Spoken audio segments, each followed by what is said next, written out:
Hi, Sando. Congratulations. Hi, Devil. Hi. Can you guys hear the music? Oh, no, I can tell you can't. Love this song. It makes me think of Harvey. I think that's okay. Honk. Hi, Josh. I think my mic arm is broken. I don't know. It continues to fall. Hi, Joey. Thank you for the hugs. I'm actually surprisingly doing good. Tighten it. I tightened it to the point where I thought it was going to rip off. I don't think they're supposed to do that. It really is a good soundtrack. I didn't want to do anything too hype for today. I think today is more of like a chill lo-fi song day. Hi, Island City. Welcome in. You'll be right there? Okay. No, you don't have to. No, it's fine. You literally don't have to. I fixed it. It's good for now. I'm just saying we can look later. We can look later. Oh boy. We can look later. Warning. Hi, Sky. I'm gonna run the ads now because I didn't realize I could do that. It's fine. Like, it always like falls short, but I tightened that one, so it works. If you keep doing that, oh god. It's so tight now. Dot. Thank you. Hi, Dave. Your new TV came. Let's go. Congrats. All right, thank you. Can you close the door? It's cold. I hope I didn't forget anything. Oh, actually, I already know I did. Hold on.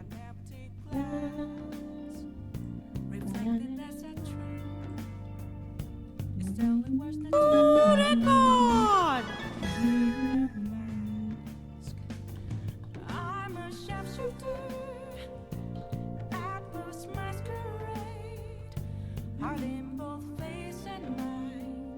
I think I did it. F.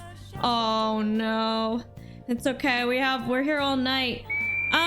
There's only 2 questions on the advice thing. If anybody wants to preemptively fill out questions, I only see 2.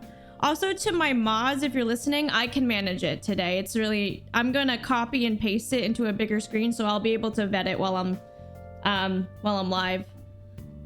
You have no idea what to write on here? Maybe with some discussion, Sando. I mean, you don't have to if you don't want to. That's option 1. You don't have to if you don't want to. But maybe with some discussion, maybe something will come to mind. Then we could talk about it. I don't know. It's actually kind of fitting that we're talking today because I feel very like emotional today in like a good way. So it's just like, I think today is a day where I wanted to just like talk anyways. I'm distracted by the music.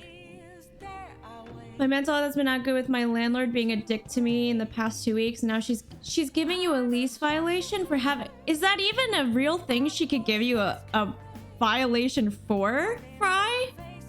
Oh my goodness. I was in Overwatch earlier. Did you see me? Are you talking about in Beans? I think I heard. I think I overheard. I only popped in for a little bit, but hi, Gary. I'm sorry to hear that, Fry. I'm actually really curious to know if, like, in your lease, that's even something they could report. If I were you, I would look into that. If I'm giving you already advice. I've broken out of leases before, so I definitely am somebody who likes to look at rules. Because you have to protect yourself. This might be a quiet, intimate stream. I think it's exactly personally what I need right now, so I hope it might be a nice place for someone today as well. Hi, Connor. Hello. Hello. Also, I do want to say thank you in advance to Sando because Sando, I 100% took your idea and Harvey's idea for a charity incentive. So thank you for that idea. I'm actually kind of called to report like right now. Oh my goodness. Call and then write it down in an email. Put everything in writing.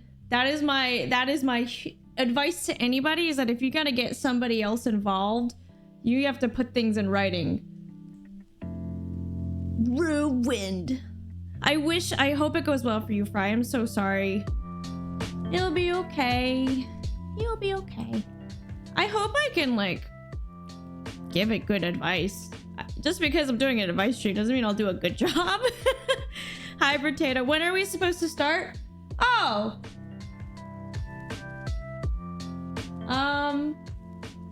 Well, I've been live for 5 minutes, so no. So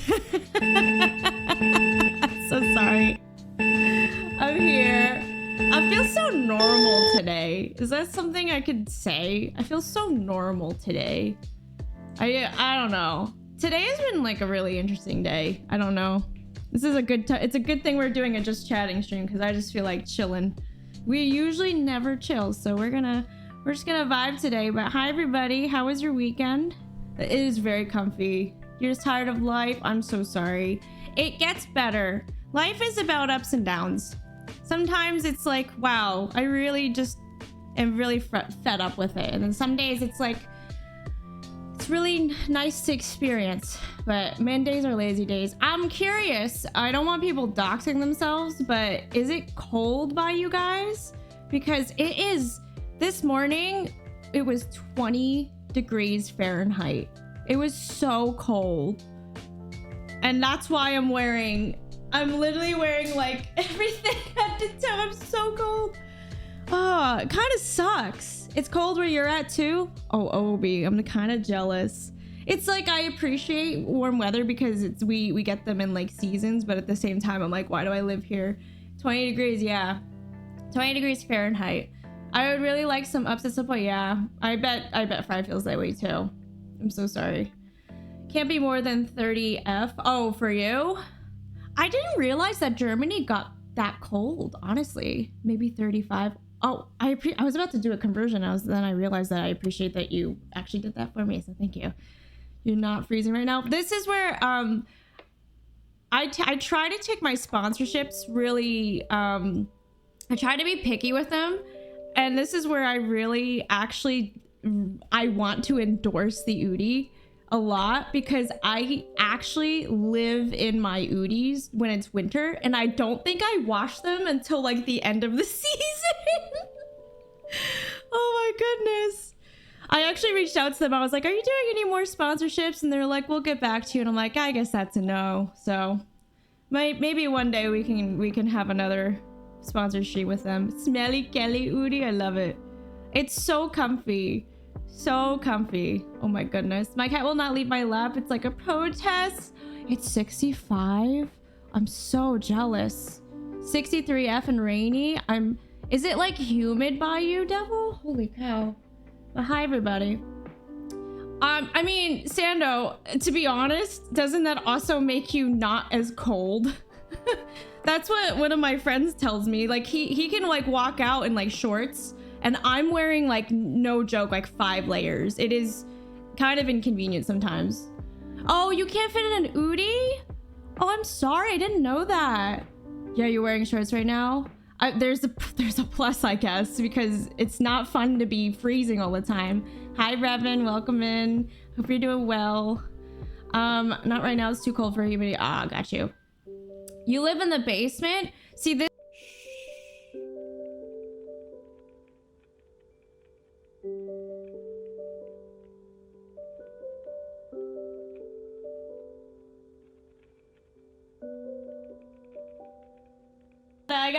I gotta give you some way to get some chaos to you guys. I'm so sorry, by the way. If at any point in time that channel point, the blind one, is off, it is an accident. Unless it's a Just Dance day. I realize that's been off for like a full month. And that was absolutely accidental. Because the way to turn that one on is separate from the Twitch location. So I sometimes it slips my mind. Hi, Senna. How are you?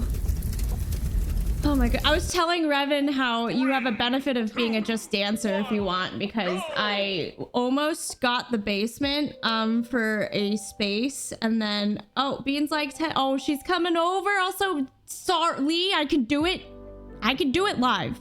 Also, hi, how are you feeling? Beans likes hentai, so do we. I don't know what to do. Did you spoil it? I don't think so. I think she's probably having issues because Beans, you know what? Fine, we'll give her a shout out. Thanks, Beans, for the raid. Beans is doing a baking stream, so she's probably experiencing some issues. She's not raiding here? Why did Gary do that? Gary!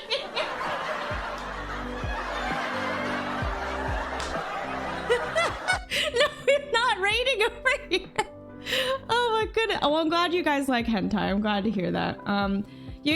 What I said, Lee, we started just talking about stuff happening, and then I told you that I didn't get a chance to do your thing, but I could do it live if you need me to. Oh, you had it copied? Okay. All right. Well, I hope she had a good stream. Oh, no, you're fine, Gary. It's just funny. I don't think I could ever be offended because we love beans, so it's fine. You don't have to do it live. I'm so sorry. Today, let me get you up to speed, and then we can get into the advice. I want to point out that there's only 2 questions, so this is an opportunity. If there's something on your mind you want to put it in, you can submit it. It's all anonymous. I'm not going to try to guess who it is because I don't think that's fair. And I think for the chat as well, if there's anything that kind of resonates with somebody or makes you think of someone, just keep it to yourself because I want to make it anonymous. But if you feel like revealing yourself, that's completely up to you. So that's my agreement, my promise to you. Oh, I don't even have mod chat up. Oh, 1 second. Hi, Dino. Hi, Dino. I was literally looking at your chat. Where the fuck is this mod chat? There it is. I've had to do so much DMing for a different... I cannot announce why reason, but... It's like I wish there was a way to organize your DMs sometimes. Hi, Dado. She had a good stream. She had baked cake, made too much icing for the cake, and played 2... Oh, she only played 2! Thank you! I was thinking about you, guys, when I was getting ready for stream. I was like, oh, you guys are gonna call it a jumper. It's cute. No, you can call it a jumper. It's cute. Hi, mods. Hi, thank you. Oh, I guess the one thing I did tell my mods is that you guys don't have to monitor the forum today. I'm gonna copy and paste everything over so I'll have a chance to read it. So you can chill. Floor's different, yeah. Hi, Roz. This is different. It's an upgrade, I hope. You call it a sweater? Does that mean I'm Dutch too, Senna? This is Dearly Beloved, which is from Kingdom Hearts. You can lurk, you can chill. You know, the only thing I could maybe say is that we're in the just chatting category, and sometimes people say weird things, but I'm not wearing a low-cut shirt, so the likelihood of that is a little bit lower. So, but it's Kingdom Hearts, yeah. But to fill you guys in, I had to go into the office today, and if you're not in the Discord, I had a stink bug on my laptop last week, and I had the brilliant idea to spray it with cleaning solution, and it broke my laptop. So my keyboard didn't work. I couldn't type anything. So yeah, my laptop broke. My work laptop. So I got a new one. It's next to me. I got an upgrade because it was like my last one was like a ThinkPad, and it was like an i5 or with like 16 gigs of RAM. This is an HP with i7 with 32 gigs of RAM. Woo! It hurts. I'm sorry. I just could have asked. I know. I went from a ThinkPad to a StinkPad. Goodness. Are safe for work weird comments okay because pickles are... No, I think it's fine. As long as you don't sexualize me, which is my hard limit. And if it's not every single message, I don't mind if you're like a little bit safe for work lewdy. The laptop clit though? No, it doesn't actually. It doesn't have a laptop. I've never called it that. But now I understand why. Hi, Harry. Hi, Hardy. How are you? Why doesn't it say Hardy? That's weird. It doesn't say Hardy for your name. Also, what the heck is your profile picture? What is this song? Senshi no Uta. I feel like I'm in Japan. Also, all the claps are being auto-modded for some reason. Yeah, no dry claps. Don't worry. Just a little safe for work. Yeah. So that was my day where I had to go into the office on a not office day. It wasn't so bad actually, because I was talking to like the TechWorks guys, and they're really chill. I don't know. There's something I've always liked about working in tech or being around techie people. They're just like really chill. So I was just like chilling with the tech guys, and then I told them I streamed, and then they actually understood what that meant. And one person was like, "What do you stream?" And I was like, "Oh no." I'm like, the thing is that Just Dance is super Googleable, which is the only downside. No, it's fine. It's fine, guys. I trust them. I really do trust them. It wasn't like they're creeps or anything. They were really chill because we were just joking around. I was like, if I tell you, you can't say anything that you know anything about me, right? So they were really chill. I told them it was just dance. I showed them the setup. They were really cool about it. We were just geeking around. And then the other dude was like, oh, I tried streaming. I was like, why did you stop? And he was like, because it hurt to stream to nobody for 3 years. And I was like, oh, that's so sad. But I like understand how that feels. Welcome, Techies Lurky. Yes, enjoy your lurks. It is pain, yeah. I mean, I automatically know how to be a little naughty with belly harassing. It's not rocket surgery. Still a mini panic about it. I'm sorry if I gave anybody a panic attack about my laptop. May he rest in peace. They're either high or don't care. They seem really genuinely wholesome. It's interesting because the one guy that was helping me, I think he's helped me with my laptop every time I changed my job. It's always him. Like I always have a new issue with like my laptop, and it's like he kind of gets like life updates from me because it's like years apart, because I've been at this company for like 8 years at this point.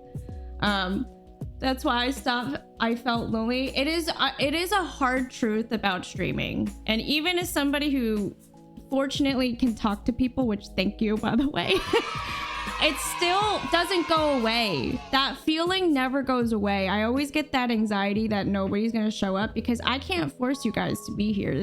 You guys choose to be here, which I'm very, very, very grateful for. But it's like when you don't play your niche or you don't like stream your main thing, like I always still have that like little thing in the back of my head of like no one's gonna show up, and then I have to, it's really tough to like motivate yourself to be like, what's the purpose of you streaming? You're not entitled to people watching, and you know it's really, really tough, especially if you're starting too. Yeah, a lot of luck is needed as well. Raise your hand if you're being no. Honestly, if you join a few communities for a while, I think it can help if you, yeah, yeah, that's exactly how I started, which was I got involved in a different community, and my intention was not really to be a streamer seriously. Oh, thank you, Gary. Also, hi, Tiff. I didn't tell you guys you had to be here. Go leave. If you want to go watch like Star Wars, you can watch Star Wars. You know, you're not forced to be here. The streamer's here, yes. Bye, Hardy. Hardy took the advice. We'll see you later. I don't know. Star Wars is the first that came to my mind. Goodness gracious. Well, thank you, Sando. I'm happy that some of you guys seem to really be interested in my Mass Effect play. Hello. It's really nice. Hi, Scary. Welcome in. Do I know you? I recognize your name. Hello. Welcome in. Hope you're doing well. I just like hanging out and making friends. Where did my OBS go? But I've been thinking about starting to stream. Really? If you have any questions, even though I feel like you're a smart cookie, you know who to ask. We met at TwitchCon? What? I need to see your face. I need to see your face. I might, hold on, let me give you a follow. And then, hi, welcome in. We have friends in common. I was wearing a ghost shirt. Okay, who are the friends in common? You're not a Fall Guys. Are you in the Fall Guys community? You're short. Okay. Cody. Okay. Oh, yeah. Okay, yes. No, that helped. Thank you. Hi. Oh, see? Wow. I need to like put a face to a name in order to like put things together. Do you think getting around?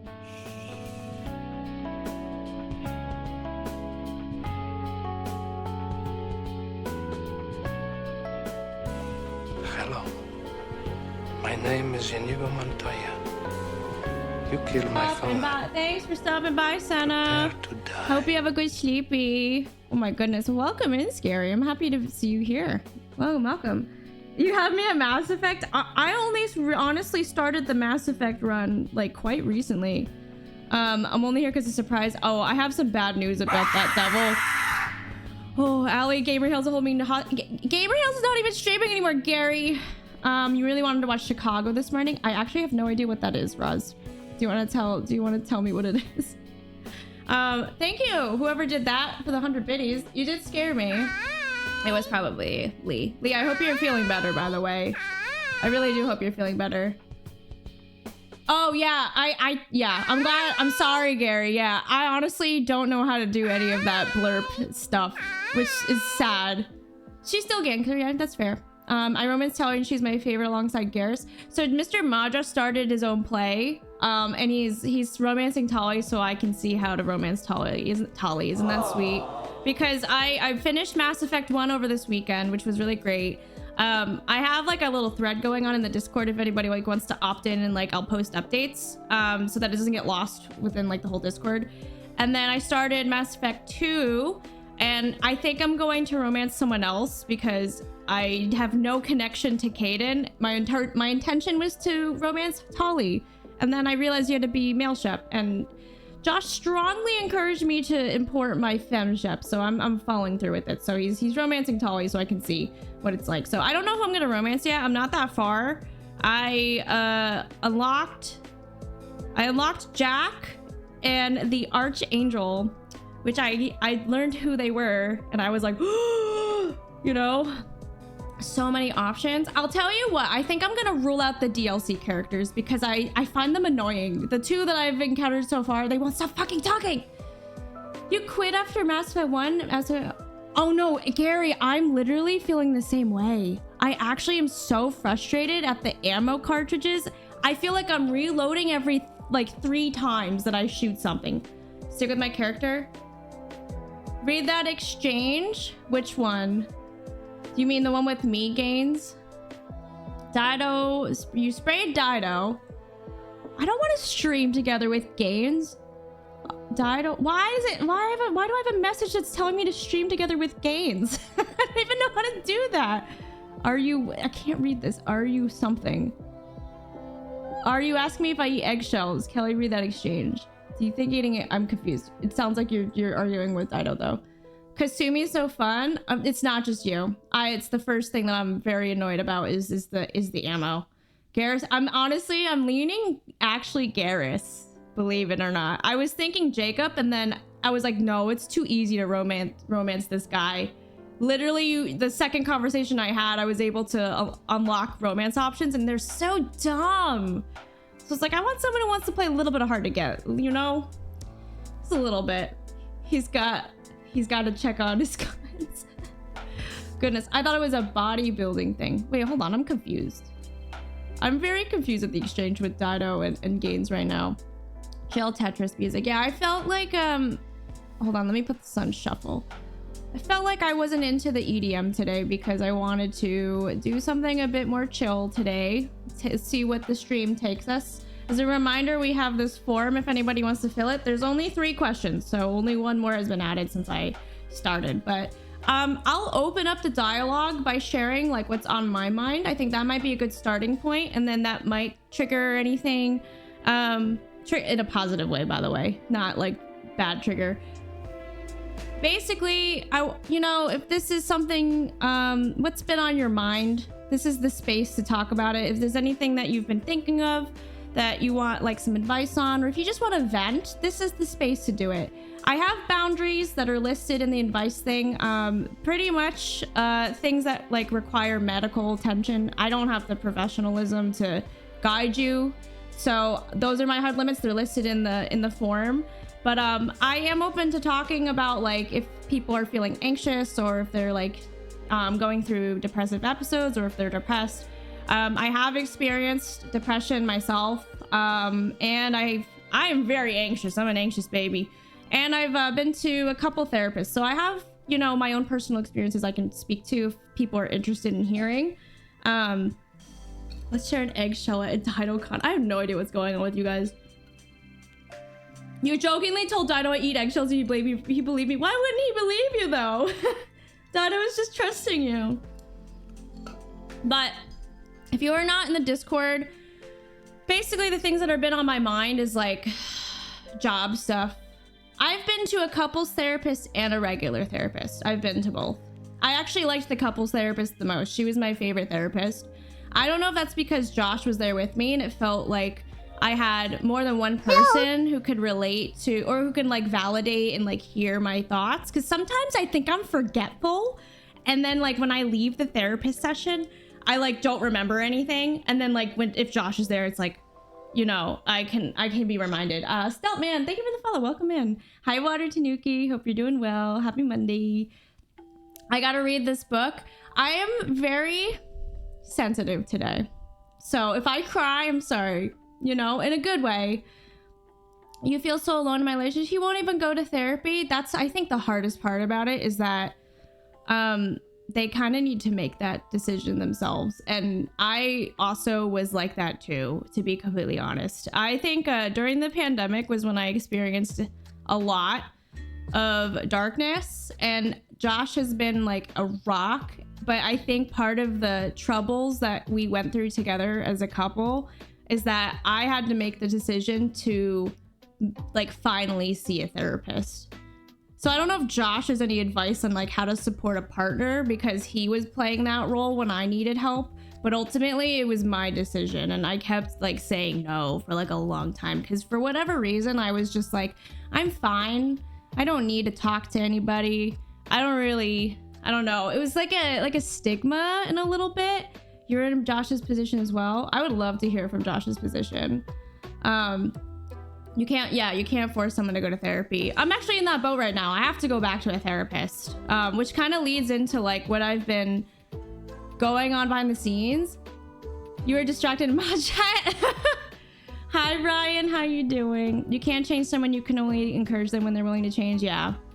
I honestly, unfortunately, the way that it got, the only way that got me to therapy was hitting rock bottom. It really sucks to admit that, but that was really the turning point. This was, I don't think a lot of you guys knew me. This was before I started streaming. I hate to say that streaming healed me, but in a way it kind of did, because it kept me busy and it made me realize that I need something to like, focus on and like keep my brain going. Because at the time, like things were closed. We couldn't socialize, and like my family don't live near me. So I was just kind of like sitting in my room for like months. And also pottery and plants apparently don't fill that void. All you could do is just keep trying and being supportive. Yep. That's what Josh did for me. So I would agree to that. I already did. I could do it again. Yeah. This time it's I'm lazy. This time around is because I'm lazy, not because I'm putting it off. Oh my God. My jersey's coming out. Putting it off. I was on a higher floor. There's always a room downward, as long as you know when you really need it. Like, you obviously don't want to go all the way. I don't want to cover that topic, but like, you know what I'm talking about. But I will be honest and say, like, nearing that side of darkness it was the turning point for me, to be very honest. I don't think I've ever told you guys that, but that is the truth. Remember that everyone could benefit from the right therapist. Even if you're not neurodivergent or going through trauma, a therapist could be healthy for your brain. Oh yeah, that was the bad news I wanted to share with you guys. I didn't get a chance to see Noah because I've had a lot of things I've been asked to do and I've been planning behind the scenes that unfortunately I completely forgot to ask somebody to watch Mindy. So I had to cancel on Noah because I didn't feel comfortable asking one of my friends to watch Mindy in such short notice. And our daycare needs like a couple days in advance to ask for like, because they don't do like same days, they do overnights on weekends. I didn't want to ask Eric. I didn't want to ask like any of my friends because I want to give you guys like at least a week in advance. Yeah. So we didn't get a chance to see Noah. All right. So we have to postpone it and hopefully we can see him again. And this time I'll remember to ask someone ahead of time. So I feel bad. I'm so sad I couldn't go, but I think it was actually good that I didn't go because I had so much shit to do. Because Sarah's coming this week, my birthday's this week, and I had to plan the charity stream all in like this weekend because I didn't have time to do it, and I finally did it, so yeah. Yay, Sarah. I'm sure you could tell her to go to my house and she'll make it here. Are you talking about Sarah or Mindy? Hold on, let me scroll up a little bit. I think it's important to remember that oh, I already read that. Wow, I'm silly. I didn't realize that was from you, Roz. My bad. Thank you for sharing that.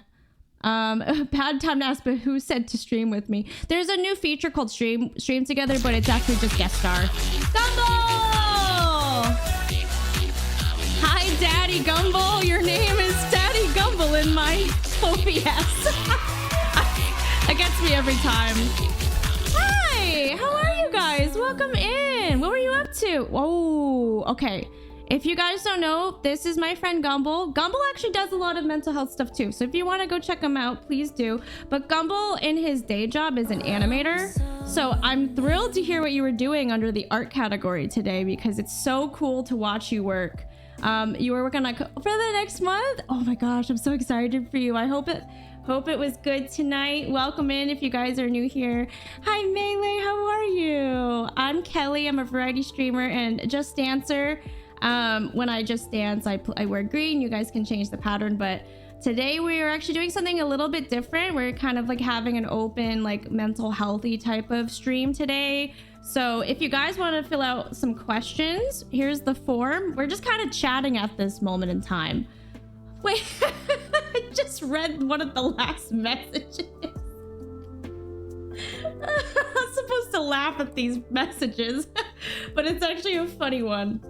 I started TRT. Can you fill me in on what TRT is today? TRT is not today. Well, I mean, yes, today. I'm proud of you though. If you are feeling scared, laughter is very good. Oh, you're sick. I'm so sorry to hear that. I hope you feel better. Taz, welcome in. Thank you for the follow. Oh, testosterone replacement therapy. I'm proud of you. Oh my gosh, that sounds like such a big hurdle. Congratulations. Thank you for sharing that. Also, if you need to like raid around and take care of yourself, feel free to just kind of like chill and take a nice lurky turkey and then come back, or you can just, you know, you can go away. It's up to you. You just want to have kids, man? Can I ask how old you are? We're gonna talk about kids today, aren't we, huh? Thank you, Danny. Also, hi. Hope you're doing well. No worries. Sometimes like Twitch is dumb, Taz. You're fine. You're fine. I swear I thought you were too, but at the same time, I wouldn't be surprised if like something wonky happened because it's just Twitch. It's like the discoverability of like, oh, all my friends follow this person, but then you end up being the only person who doesn't. It's like, how did that happen? You know what I mean? Oh, you're 30. How old is it Emily? Is her name Emily? Can I ask that? I'm so sorry. I'm just gonna ask a bunch of questions now. If you need to go, just like go. You can answer that, and then I'm just gonna shut up. But I hope it works out for you. I really do. But hi, Kitty. Welcome in. But yeah, what were we talking about? I think we were talking about therapy. We were talking about therapists. And then one of the questions in here, which I actually think I'm gonna start with this one because it's literally the most relevant thing to what we're talking about. It's a little bit out of order, so I'm so sorry to the first person. Oh God, how do I do this? I lost my chat. I deal with them all the time. I got 10 right now. That's 3. I don't know how you do it, my friend. Sometimes it doesn't make stuff. Yeah. I mean, I literally have been having like, vagina rashes. Your doctors tell you should exercise because it's like healthy for you. Meanwhile, I'm having like butt and vagina rashes from exercising. It's like, hello, body. This is supposed to be good for you. What's going on here? I dare marry anyone younger or older than me. Got you. Well, thank you for sharing. It's red and very itchy. Hi, Onad. How are you doing? It's a catch-22. Maybe this is somebody who is just like not like experienced into like regularly exercising. Is that what it's called? Hold on, let's look this up and put this somewhere else and not Google it now if it's gonna show me some rashes. Because like I went to the gynecologist and she was like, yeah, you're just wearing clothes after stream and like you're sitting in it. And I'm like, does that really happen if you're in your clothes for an hour? Tinea versicolor. It is the perfect time to jump into stream. Yeah. If you guys wanna, you know, let's just chat. Let's talk. What's on your mind? What has been bothering you? Or if you want to share something you're happy to share, that's also something you want to do. I don't know. It doesn't always have to be advice, but it is geared towards advice today. But interesting. Is rash? I'm using rash ointment. I'm using the ointment that was prescribed to me, and I'm still finding that I'm rashy. So what I suggest is shower immediately after any work, and if you can, grab a cream called Microderm. Okay, hold on. Let me copy and paste that. Is that different than like Neosporin? Because I use Neosporin. I have like this like 90-year-old butt cream that was given to me. If you have the same shit. Okay, I'll look into it. Thank you. Because I know you work out a lot, so that actually means a lot that you're sharing stuff. I'm literally bleeding from several points in my feet. I wish I could give advice to you, Sando, because I feel like you know what you need to do, but it's like frustrating that it's like you don't want to address it. But I don't want to put you on the spot at the same time. I don't want to put you on the spot, Sando. You can find out if you have organs that are related to you but aren't yours. Everything in your ribcage back. Oh, your body? Mm-hmm. Yeah. Oh, okay. Yeah. So I think mine is also a fungus cream. What is this? Rivali's theme? Oh, it's from Zelda. I get random heat hives on my body. Isn't it? Sometimes it sucks to be human. You're just like, how are we so delicate? It's very common with the ladies, not as with the men. I'm so sorry that you're in this boat. You're not an idiot. I think, Sando, I say this respectfully. Oh, did I miss my question? No. Oh, actually, I was actually about to talk about that one. Advice chat. I literally was about to talk about that one. It's about therapy and finding one. Oh. Hi, Ricky. Thank you so much for the 4 months. Actually, I literally was about to bring that one up because that one spoke to me. And we are talking about that right now, like therapy.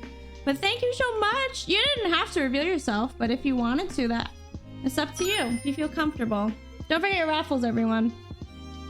Can't believe it's almost the end of the month. No, it's not, Kelly. It's halfway through the month. I don't know. Time is nothing anymore. Go Poo. Yeah. Thank you again for the raid. Please, again, go check out Gumball if you haven't already. Gumball is the type of person who will tell you how it is. If you're looking for somebody who won't like beat around the bush, he's gonna tell you if you're being like a fuck. Oh, the green screen's. Oh, thank you. Hold on. I don't know. I was in the office today because I broke my laptop, and then here's what's going on in my head, and then we can start the question. This is a beautiful song. I'm having an issue morally with like my team because I don't like my lead. I don't like the way she runs the team, and the more that I complain about it, the more I start feeling like I'm like a boy crying wolf, because it's like it sounds like I'm never satisfied, but then I check in with my other coworkers and then they're also unsatisfied. And she said something to me in a group chat today which actually just made me cry. Like I actually just cried because I thought it was so rude. Pretty much I asked a question and I had the wrong answer, and then somebody else who was a different team member answered the question who was also incorrect. Then my lead answered the question, and then I'm saying like, thank you so much for your time, I really appreciate you, like, you know, pushing me in the right direction, all this stuff. And then her last response, as opposed to saying you're welcome, is, why do we keep having this confusion? And I just felt embarrassed and I started crying. I left work because I was in the office, and then I left work and I went home and I cried because I felt like such an idiot. And now I never want to ask a question again. Show me their LinkedIn. She did not at me, but it is a group chat and I was talking back and forth with her. Also, hi Belle, how are you? And also Jesse, hi. So sorry, we are deep in venting. Just keep asking questions. I'm gonna talk to my manager tomorrow, but like this is not the first time that I'm gonna be talking to my manager about her, and it's getting to a point where it's like, do I have to change, or does this like something on the team needs to change? You need a codfish. I understand her perspective. This is the first time she's in like a leadership role, so I think she needs like training on like, hey, like I noticed that like we're asking this question a lot. Is there something I can do better in order to help you? Like she needs to fix her verbiage there, but she's just like very blunt because she's coming from like a tech background. It's toxic. Yeah, it is toxic. Also, hi Sawyer. Sawyer, I'm guessing you are the question that I see here. You should let her sleep, by the way. Apologies, previous commissions did not have the clarification age. Like, what did she expect, like, for me to respond? Like, her response was like, what did she say? She was like, why do we keep having this conversation? And then I responded, I apologize. It's been a while since I've done this. It's just call it a user error. That's what I said. But like, what was she expecting? Like, no, I'm just a fucking idiot. I don't know. Like, what was the value of saying it that way is my question. So, yeah, I got new leadership back in July. So if you've been with me since July, you've heard my transitions and my complaints. But it sucks because my product, I love my product. I love my coworkers. I love like everything about like the the flow of everything. Just like there's really nothing I can complain about. I've never wanted to call a team perfect, but it's actually perfect in every other way compared to all my other experiences. It's just her. It's just her. And I'm not the only one who feels that way. Some people don't understand when you're a leader or a manager and half your ability is to know how to work with people. Yep. Alternatively, we keep on having this conversation because you suck at outlines. But my first thought is if I was in her position, I would be thinking, what did I do wrong to make people have this, like, continuing to have this mistake? Hi. Did you hear mommy get upset? She can sense when people are anxious, by the way. Hi, sweetheart. That's so sweet of you. Seen a lot of team leads in tech just being bad people. You know, it sucks because I feel like they're being put under fire because they're expected to solve things immediately. So like, I understand where she's coming from because I left tech because I hated the culture of like, there's a prod issue. Oh my God, the world's ending. Oh my God, someone needs to look at it right now. Call everybody, stop what you're doing. Meanwhile, what is it actually doing? Like, it's like there's a workaround. It's not preventing anyone from like doing their core job. It's just like everything is treated as like, stop everything. And then they just like, yeah, everyone has a fire. And then like, she has this problem where she doesn't say no. So everything is just like, we have to act on it. We get the tippy tappies now, yeah, because it's 1 and 4. Ask her next time if she can explain what she meant by that. That's a good question. I love that, Melee. Thank you. What do you mean by that? Like, are you asking for feedback on how to improve the process, or are you just calling me an idiot? But like, you're obviously not saying that. Can you touch? Oh my goodness. Can you speak? Oh, that was a good speak. Oh my goodness. Can you bow? Oh, what a good girl. Can you forward? Now bow again. Oh, look at that booty. What a good job. I'm a manager at Wendy's and working with so many people new at all the time. You have to understand what people knew in order to teach them to actually get them to listen. That is part of being a manager, is like understanding like working styles. And I completely agree with you. I don't think she has that ability. As I've learned, I'm in the, if it's not losing the company millions, it could be worked around. I don't care. Yeah, that's a good point. Here, I promised Ricky that I would start his question, which thank you again for the sub. That really means a lot. So, this, can you guys see that? I think I'm just gonna post them in Paint so that we can see them, and then I can make this bigger or smaller. Because the last time I did something like this, I put it, I captured like the Excel sheet, and then it kept like, not the, like the form, and then it kept moving as people did responses. Paint in this, I use Paint like all the time. I use Paint for my real job, to be completely honest. Yeah, and don't be like, honestly, like if you're gonna work with somebody for like the majority of your life, why would you want to make it hard? You know what I mean? Wouldn't you want to come to work happy and like having pleasantness? I don't know. I mean, if she's under stress, which she was, I definitely know she was under stress at the time. I just feel like there are better ways to navigate things, you know? The 1%. So I'll be starting up a regular routine therapy, and I usually open up to most people easily. What tips do you have on finding one that I vibe with the most? Hold on, you can't see me. I thought I should be looking for someone who has some shared interests as me, so they could better relate and understand where I'm coming from. But apparently they don't open up much themselves, so it's not really like dating when finding a therapy like some say. I'm curious what you're trying. Like, if it's like, are you trying BetterHelp? Which apparently has a lot of controversy. I'm not endorsing BetterHelp. I've used it. I've used BetterHelp. I've seen a total of 4 therapists, including the attempts. And this was all during the pandemic timeframe, within like the last 2 years. So I guess it really depends, in my opinion. If that's what you're truly looking for, it'd be through your health insurance, so I'd be preferring... Oh, I see. Have you ever seen someone before, Ricky, by chance? because the first thing that's on my mind is that, like, if you know that you need to have a connection with somebody in a way that you have to relate to them, like with shared interests, then I think that you're gonna have to keep looking for somebody. Because if that's the best way you operate, then you know what you need the best. I've only had a walk-in session once at college.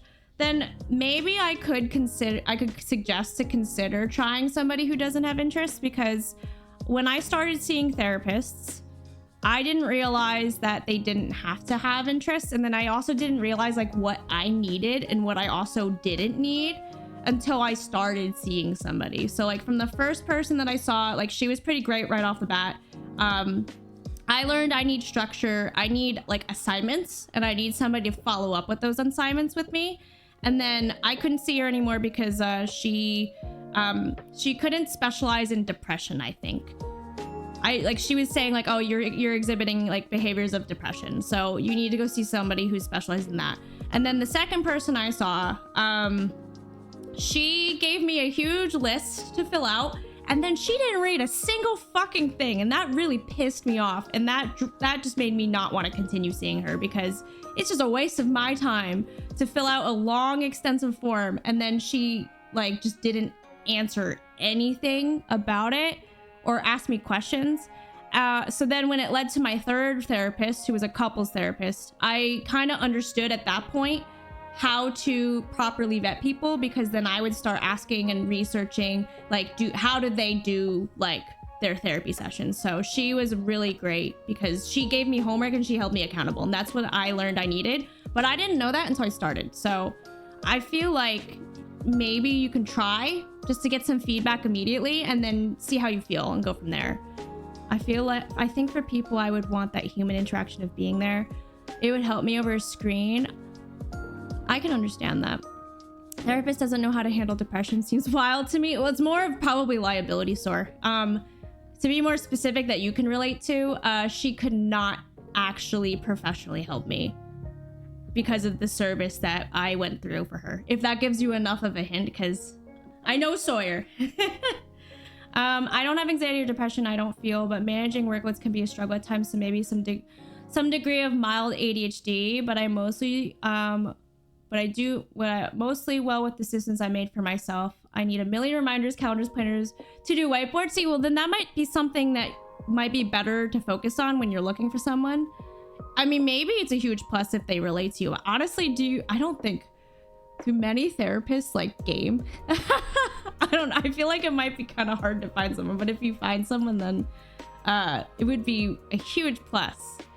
But having someone that you vibe with is important, but maybe there are other avenues that can help that way. That's not necessarily always meeting like your interests, if that makes sense.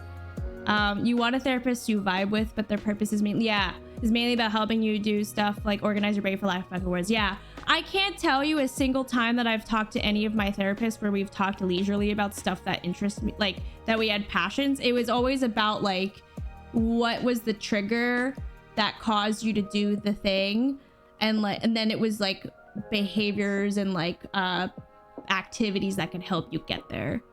It's super important to remember that you are not obligated to stay with your that's a really great point. Find someone who can help you. Some are better for trauma, some are better for helping you communicate. I 100% agree with Raz. I recently dumped my last therapist. So I mentioned, if you weren't here before, I was my lead, the same person. I was on a project with her back in July, and it was so mismanaged that it drove me to therapy, because she just had no clear experience on how to run it, and everything just became my issue, that I had to go seek somebody that helped with like anxiety and stress management, similar to you, Ricky. But I was just like, whew, I was like a short fuse, to say the least. But the person that I saw, she helped me a lot with the stress management, just kind of like keeping me present-minded and taking things one step at a time, and then just like checking in with me frequently, because that's honestly what I needed. Is I just needed to bitch at somebody. That I had some other goals I wanted to achieve with her, which I don't feel comfortable sharing, but it's not related to stress.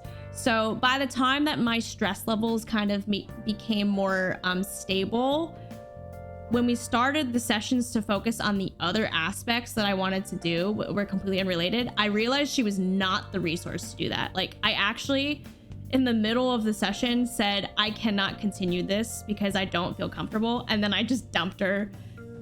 It was just not my learning style. So she was good, very, very good for validating how I felt and keeping me, it helped me through that stress, but she was not helpful for that other topic that I needed help with. So it's huge that you pointed that out. Experience goes a long way, even when you don't. It's good to admit you're learning, for sure. You feel like weed could help? I actually cannot have weed. I legally cannot have it with my role, but also I don't think I'd like it anyways. I tried it once. I didn't like it. It made me feel stinky. What if it could help you, you know?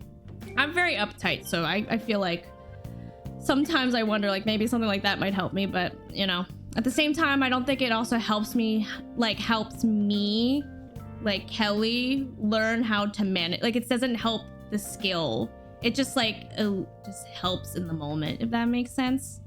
Hi, happy birthday week to another fellow Scorpio. Hi, Ariel.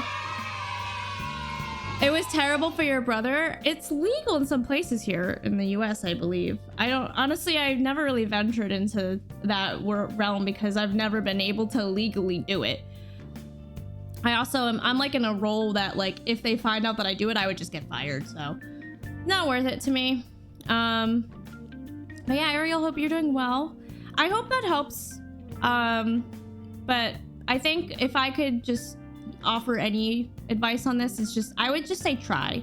Kind of, I don't know why I'm going to bring it and relate it to Agile, because I love Agile. Agile is a tech methodology, which is like you continue to do something and you learn something from it. It's like you implement it and then you fail and then you learn and you redo it. So I'm like thinking about how if you just try it to kind of get a taste, then see, like, I like this and I don't, and then redo it. Assuming your insurance can help. You're a Scorpio too, your birthday? Oh, well, happy birthday. I think we knew that, but happy birthday again. Sending healing vibes for sure. Thank you for sharing. Thank you for sharing that it was you. This one I read beforehand and it breaks my heart. Is this the full? Yeah, I think I got it. I lost my wife about 6 years ago when I was 31. We were together for 11 years and married for 7 years before she died. I have dated a few women since, but then it never feels the same. I know I'm trying not to compare them to her, but it's tough sometimes. I wonder how I go about trying not to compare them to her. I know it's not fair to any potential new girlfriend to do that to them. I know I may not have an answer. Oh, me. Mandy might have an answer. I know you may not have an answer for this, but I wouldn't mind getting even a little advice from a different perspective, as it can all help. I read this one before stream. I'm actually kind of glad I did, because it gave me some time to think about it. If this person's here or if they're gonna watch the VOD, I feel like obviously I can't relate to losing someone, and I'm so sorry that you went through that, and unfortunately that you lost her. I feel like I can maybe relate in the way, and I say that because it's the only way I can think about giving advice is to try to relate to this.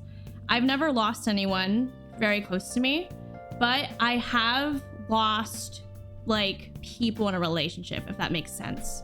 So I feel like I've mourned, like, the idea of somebody, or if somebody has changed, and then, like, trying to move on from that could be, like, the best way that I can relate to with this. So I'm thinking of, like, a boyfriend right now. Having some therapist training, I'll say it may take up half the time. Yeah, actually, I hear the same thing. It takes up half the time of the relationship to truly move on. Actually, from my personal experiences, I can agree that that's definitely the case. So I was with somebody, I think, for like 2 or 3 years, and they left a really big mark on me. And I think for, like, even half of that relationship, that I was just in love with the idea of them, and it was really hard for me to, like, move on from them and find other people that would be better, and to also, like, move on in general.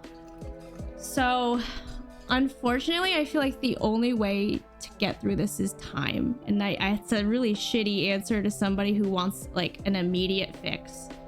It was you. I'm sorry, Rev. Thank you for sharing. You didn't have to do that. It's tough. It's tough. Because I hate that time is the answer. In my case, like, I was so stuck on this person that it became like a realization to me that like I'm not ready to move on. Like, it's not fair for me to seek new people if I'm still in this state, and I just need a little bit more time healing. Can we have some hugs in chat for Revan? It's so sad.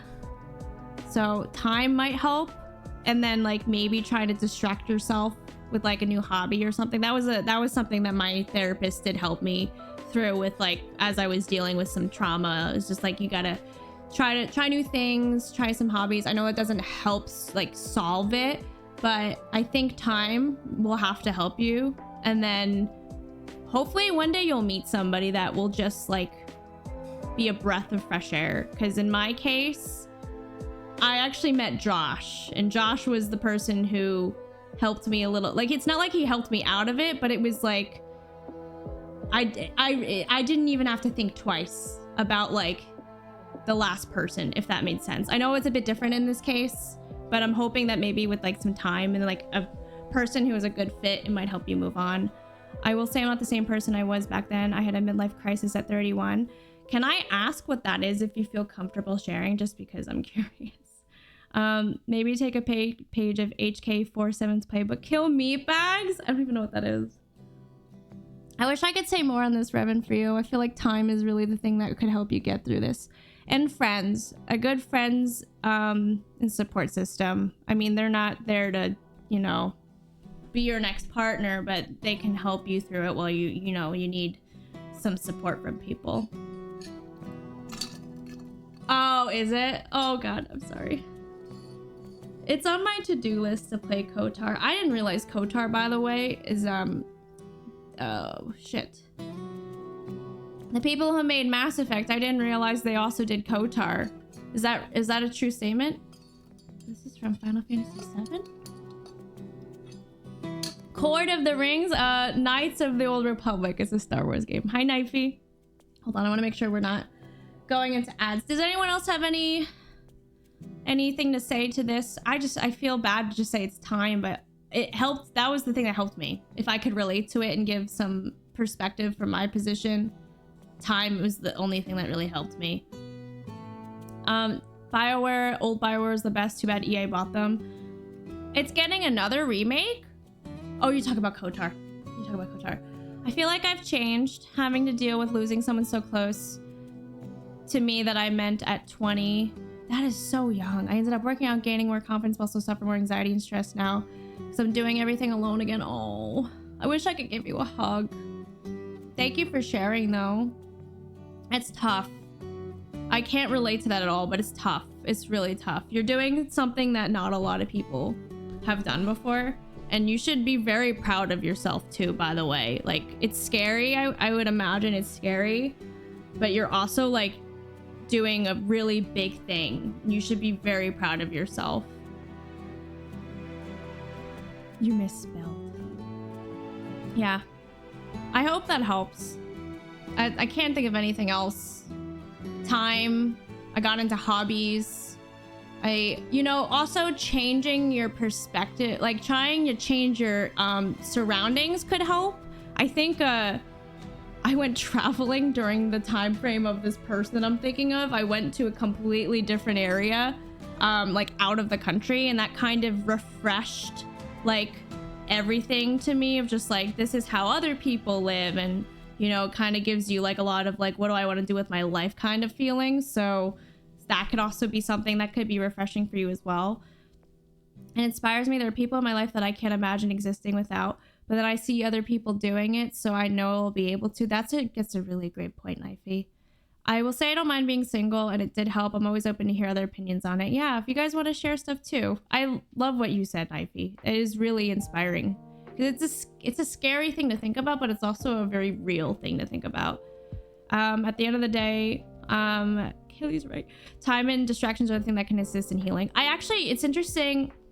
I used to hate telling people and myself that things like distracting yourself is a good way to go through something. And then I went to therapy for when I was stressed out for my my project back in July, and my therapist had actually recommended like sometimes it's what you need. Like obviously there's a point where it's like too unhealthy to like be too distracted. Like I always worry that I'm going to bury myself in stream things if I'm going through something, but also understanding your boundaries is like very important, and impulse control as well. Not the worst thing about being single, but I really wish I had someone to fetch me snacks when my cat is in my lap. You could also have a dog. You could teach the dog to do that. Just random side thought. Escapism is a coping mechanisms. Just don't do. Yeah, that's it, Sando. That's exactly it. It's a coping mechanism. I will say what helped me start the healing process is that I had someone who loved me to the day they die, and I know they love me. You're gonna make me cry. That's very beautiful. Thank you for sharing that. It took about 3 months to come to that realization. I'm glad it did come to you. I mean, I can't imagine how you went through that. You're very, very strong and brave. To come from something so fragile and come out on the other side, like, you just gotta keep going. Your team cat all the way. Sorry. I wish I could like cats. I like other people's cats. Except that hi Jaden, how you doing? Yes, we don't have a lot of questions, so if we will get to it pretty soon if you wanna, unless we talk. The first 2 questions are me with testing, and then the third question is, Amy fell asleep on the couch, should I wake her up or let her sleep? Which I think you should let her sleep. And then the next one after that is, how can I get people to stop putting pineapple on pizza? You just gotta stop the pineapples from being distributed. That's why. Also accept that you may never be done grieving, but you can use that feeling for something positive. Do something in her memory, donate or volunteer, something that she was passionate about. I love that. I love that a lot, Roz. I think Josh is lurking, but Josh and I were talking about this before stream, and we lost his Nana during COVID. She unfortunately got COVID and she died from it. A few moments later. It's a terrible time to do that. Why am I laughing at that? Hi, Eldon. I'm so sorry to laugh at something like that. But Nana was a grief counselor, so she said that losing someone is like the stages of, oh, hold on, Josh, she's not here, but like it's like the stages of grief. You're going through the stages of grief right now. But also one of the things Ads are starting. Oh no, I don't have another streaming platform to redirect everyone, so I don't want to paywall everyone right now. Is this where we start looking at cats? We had effectively lost her to Alzheimer's. That is true, yeah, but we ultimately, the COVID was the final thing. Yeah, thank you. It's more to Josh though, but yeah, we did lose her to COVID over the pandemic. It was really sad. But it's kind of I don't know if anyone else here has any family members that have like Alzheimer's, or if you know people with it. It's like to Josh's point, like we lost her years like ahead. She was already gone is what I'm trying to say. She was just not herself, and then it just kind of became like you have to keep helping her because she's still here. But like this is where you kind of get into like philosophical things, in my opinion, of like, is it ethical to keep someone alive who's like not there, even though she's actually expressed when she was like still here to say like, I don't want to go through this with you guys, but then we don't have anything legally that could really do anything. If you understand if you're reading in between my lines, becomes an ethical thing. Yeah, but then at the same time, Sando, somebody could argue that we could find a cure tomorrow, Oh, names. I'm so sorry. I'm so sorry. Spend as much time as you can, but I'm so sorry. It's awful. It's really I'm so sorry for you. Not trying to remember the people who care about you. Yeah, I'm so... Everyone give a hug to... I keep on calling you Yune. I'm so sorry. I think I'm getting you confused with someone else whose name is Yune. I kind of want to call you Kitty, if that's okay. We'll give a nice hug to you, because I really feel free right now. Very true, and it's okay. She prepped us very well, because she was a grief counselor. Keep that in mind. Kitty is fine. Okay, got you. Thank you. Thank you. My dad has early signs of dementia. We have to listen to him repeat himself, and it's sad when he realizes, yeah. I think too, like a lot of us in this chat, I mean, unless I'm just making an assumption, which is possible, like my parents are getting to that age as well. So like there was a little bit of a scare a couple months ago where I like almost like dropped everything and flew down to Florida because like my dad was like, I think your mom's like experiencing dementia. And I was like getting really sad about that. But it turns out like it was fine. But like her mom, my grandma in Taiwan has dementia. So it's like not out of the question to think that as well. You're welcome. I hope just like having people understand what you're going through helps you, because I think that's something that only a few people can relate to, is if you have been through it yourself. So she told me there's that the thing she told me though was that losing someone you love causes almost identical emotional strife, whether it's a breakup or death. Yes, thank you. That's what it was that I wanted to share to Revan because I couldn't remember. It's like the stages. It's like the 5 stages of grief. Is that what it is? As a fear, my mom is 61 and doing well, but knowing that could happen, yeah. I don't know. I don't have advice for that, by the way. I'm also gonna live through it too. So it's like, what do you do? This is me asking chat for help. The thing that I keep telling myself is that while I'm young and like I'm in like a working like this is like the age you're supposed to work and then you're like you retire, right? I traditionally, okay, I know that's not everyone's like ideal, but I always try to remind myself like I need to make time to see my family. So because I'm somebody who's like very heads down. I can like work for a long time and not talk to anybody, but then I never want to like look up and be like, where did they go, you know? That's the thing I hate about like the working world, is that I feel like we have to like work to like build like money so that we can retire, but it's like then when do you spend time with your friends and family? I'm glad I have no deeper connections to most of my family's. Oh, Sando. I mean, I understand why you say that, but yeah. Okay, Josh. Thank you.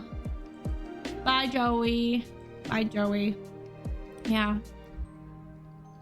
Let's move on to another one. I'm sorry, Revan. Thank you for sharing. Thank you for sharing. What's this one? Hold on. I need to make sure I read this. Okay, hold on. I gotta put this in a different word pad. Oh, this is much longer. I don't think this is gonna fit.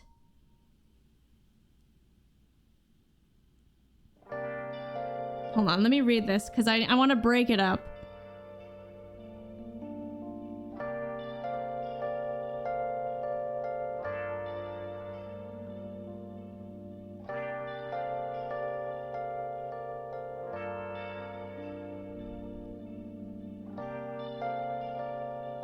It's real. Hold on. Sorry, guys. It's long.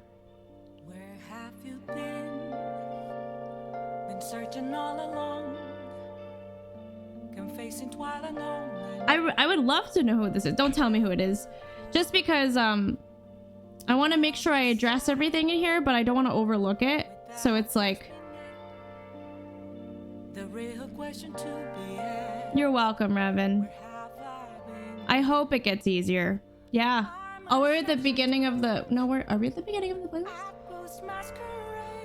Okay. I think I might just read this one out loud because it's too long to fit. So... Also, I apologize. There's a lot of typos, so if I mess up, I hope I at least get the general gist of this. The first 2 words are not a sentence, so I don't know what the word's supposed to be.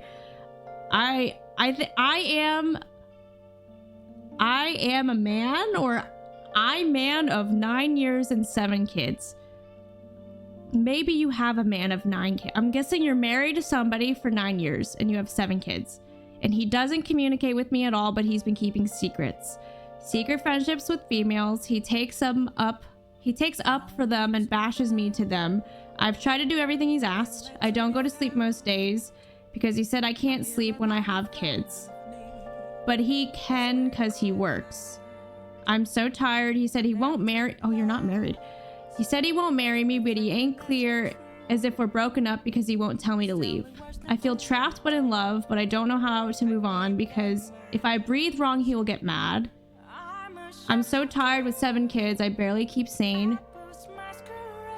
Just Dance keeps you, I'm assuming, awake and keeps me sane because I feel like a failure in my relationship. He doesn't want to do anything with me because he's tired, but he can find time for his mom and brother and friends, especially the females. So I'm at home taking care of the kids, neglecting myself to please him just to have me push me in the corner of the shelf. Sorry, I'm trying to summarize it. You don't have time for friends and you're an open book to him. I don't know what to do. He makes me feel like a terrible mom. You're doing all the cooking and cleaning. Sometimes I don't eat. And you feel like you're alone. That's basically what I'm getting from this. Okay. Yeah, this is a lot. Thank you for sharing it. I'm trying to summarize it because it's a lot, because I could tell that you were very passionate when you were writing this, so I want to make sure that I see and I hear it, but I need to also like condense it. So I'm not a terrible, I don't have kids. Yeah, so my first thought is this is an abusive relationship. Yeah. I'm so sorry you're going through this, but this is a straight up toxic relationship. It's tough because you have kids involved, and I don't have experience in this, but this is just from all the resources I see, from my own toxic experiences with people that I've left, and then also just knowing like the signs of toxic relationships. I hate to say it, but it sounds like you just need to leave. If you can, if you feel safe to leave, you should leave, because this is not love. This is abuse. And I think kind of like what I said before about I had a hard time moving on from the last person that I was with because I was stuck with the idea of being with them as opposed to actually being in love with them. It's sometimes easier to stay because it's more comfortable, but your kids and yourself, you're not being supported here from what I can tell. It is, yeah, it's tough when there's kids involved. The kids are aware, kids are always aware. Yeah. I mean, I feel like the solution is if you feel like he can change, which I don't want to push you that direction because I'm very passionately against people who treat people like this. But I also am not you, so I can't force you into doing anything. If you feel like there can be change, I think like therapy needs to happen, like together, couples therapy.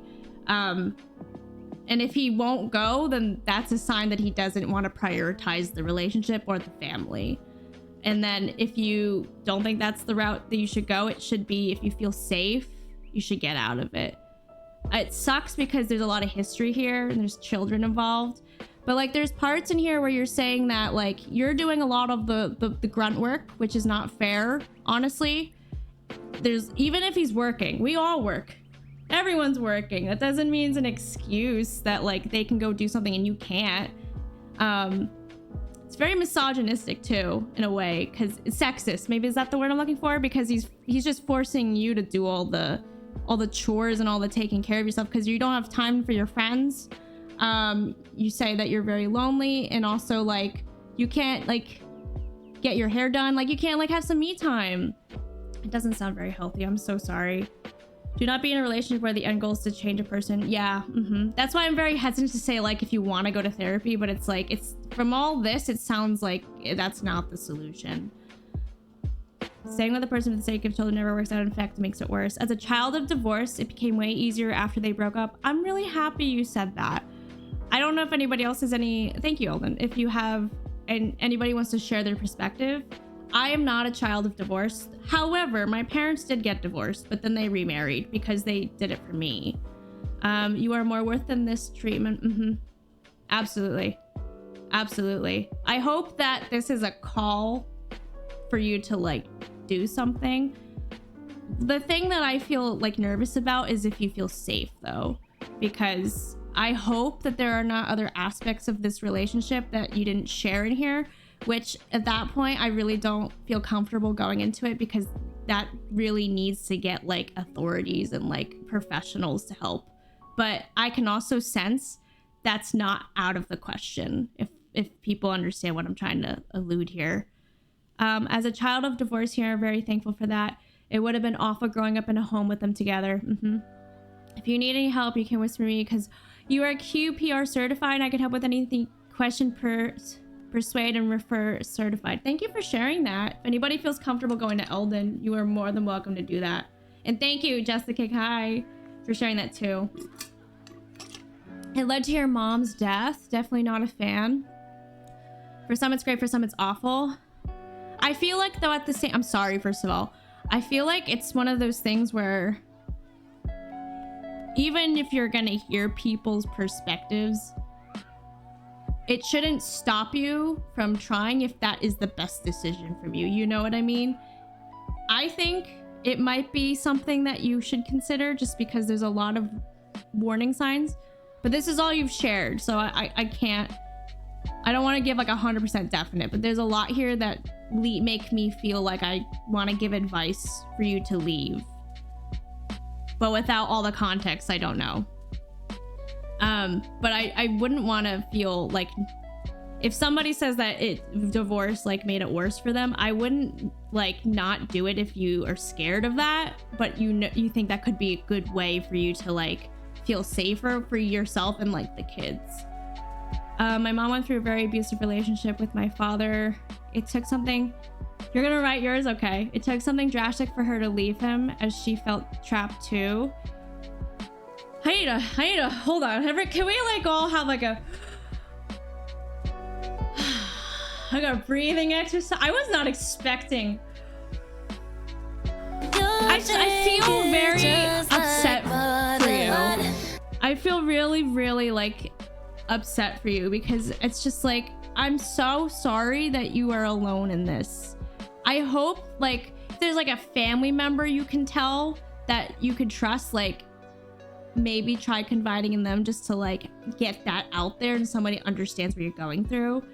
Because I think being alone here is I've been in a toxic relationship. This is nothing to compare it to in this capacity, but I have been in an abusive relationship where I stayed because Listen to me! Hello? What's up? Oh, I would say that's probably not the best sound to play. I might disable them. Is that okay, guys? Sorry, Eldon. I know that you're passionate about them, but I'm wondering if it might... Can I have the mods disable it? I've been in a relationship that's nowhere near this level, but it was toxic. And I did get... Like, it was during college, and I had to actually get, like, the resident director involved because he was saying a lot of verbal abuse to me. And it was very scared for me to move on from the relationship because I was scared of change, and I was afraid of his reaction, and I was also afraid of I was afraid of changing the normalness, if that makes sense. And it's like yeah, I agree. I don't know if a mod can confirm that you've heard my reaction, my question, please. Hold on, I'll say it in mod chat. Can someone please turn off the chat? I wonder if I have like I think I have like a, what's it called? SOS button. Sound alerts off. Okay, well that didn't work. Never mind. Thank you. Yeah, I don't want to beat a dead horse. What is the fucking phrase? Beat the bush, beat a dead horse. Oh God, help. I don't want to create a new Kellyism right now. It's not the time. Beat the bush. Oh God. The change of normal. Beat a dead horse. Thank you. Hi, Shane. Yeah. Because like, this kind of plays into loneliness. I was afraid to leave the relationship because I was afraid of being lonely. So I didn't want to change like my routine because it was a cycle, and this is exactly like the signs of like a toxic relationship where there are days where it's okay and you think to yourself, oh, like it's not so bad, and then there are horrible days and then you're like, I want to get out of this, but then you continue being in it because like you're too scared to act, you don't know how to act, whatever it may be. And then you start thinking like, oh, but like the days that they're okay is like fine. Like that's, I don't mind living in that. But honestly, that is not a healthy relationship. It took me a long time for me to realize that. I also didn't have friends who supported me at the time. They left me because they were fed up with me staying in this relationship. So that's why this really hurts me a little bit, that you feel like you don't have a lot of support right now, because it is tough to like support someone through this, because all you have to really do is you have to just watch them through it, and you have to support them, you have to listen to them, and you kind of have to help them come to the realization of like, this is not for me. And then when they finally make that decision, then like you can help them get out of it. But it's really tough in the moment. Hi Lemon, thank you for being here. As one who left my husband due to narcissistic behavior with 2 kids, I thought about it for so long and weighed the pros and cons so many times, and when I did, it just got better. Then a real dirty trip through court, and then it got better after that. Now I'm loved and the kids are happy and they don't see their father due to his choice. Thank you for sharing that, Melee. I hope that can be the story too of this person here. As I really hope so. Unless everything gets better, but like I don't think that's gonna happen. Which is really sad. My stepdad came into my life at 4 and stayed until I was 13. But their relationship over 2 years wow, why did I read that wrong? But their relationship was over 2 years prior, and they only stayed together for us all. When he left, I cried, but I understood. It was then I decided to become a man. I went to get a job that week to help. That's very kind of you. Very kind and noble of you. Wow. I have no more water. I hope they get to be the leader of their own life and get their own happy. Yeah. I hope things get better for you. I hope this helped. I hope just having like an anonymous opinion like can help you kind of, it's like somebody looking from the outside in can help you kind of decide what's best for you. But I'm so sorry. I wish I could give you a big virtual hug right now, like a big hug right now. I hate verbal abuse. My grandparents verbally abused me ever since I was a kid. And now all of a sudden they're done with me because I stood up to them and told them I wanted respect, just like how they gave my so-called brother respect. My grandmother laughed in my face and cried and made fun of me, screaming, "Leave me alone." They said, "F your dad and F you." Stuff like, "You hit my daughter. I hate people so much." I know you're young, Fry, and I'm really sorry that's the environment you're being raised in. Thank you, Tom. I want to say thank you guys, by the way, because this is something I've never done before and I was a little bit nervous. So I'm really happy that this is a very open and honest conversation. I don't know why we felt scared, but I don't know. I don't want to give the wrong advice, I guess. But I'm happy you guys feel comfortable sharing like what's going on with you guys. I specifically sometimes think of you, Fry, because you're really young, and I know this might not be the same, but in a way I do relate to you because I never had a good relationship with my mom, and she name called me a lot. She would really pick on me, and honestly, like the only thing that got me through it was setting boundaries, but also like moving out, which it sounds like you've kind of started that because you shared that in the beginning of stream. Thank you, Eric. Thank you, guys. Sometimes like being physically away from the people that do this to you is the only way that it's going to get better for you, especially since it sounds like you're already setting boundaries, and like that is not how you talk to people, honestly. Hi, Ro. Thank you. Yeah, thank you. I really appreciate that. I hope you're enjoying your time away. But I know that you're young, so it's tough because you're still trying to figure out like your bearings. I think you're doing a great job, first of all, and you should keep doing it. Keep setting your boundaries, but also like sometimes it sucks to say this. You might have to just like walk away and be the bigger person here, because I'm literally thinking of my mom and all the arguments that I've had with her, all like the nasty name calling, and eventually like just me moving out, not talking to her after some time, and then like seeing her for some periods of time and then going back home is the best thing and the only thing that like would help for our relationship. So you got this, and like you're very strong to like go through this. There ought to be a streaming service like this dedicated to advice mental health. I don't know if there is. There is one if you're a veteran. The Stack Up charity. They just did I did a charity stream with them last year, but they help specifically vets in gaming. So like they actually have a service like on Discord that anybody can go into and ask for help. $1 Million Ideas. I don't know of anything that's general. I think it'd be really hard to fund. But if anybody is like a vet, or if anyone knows somebody who needs help, Stack Up specifically does that, and they have people who provide those services. Bye, Lee. Have a good sleep. I hope you feel better.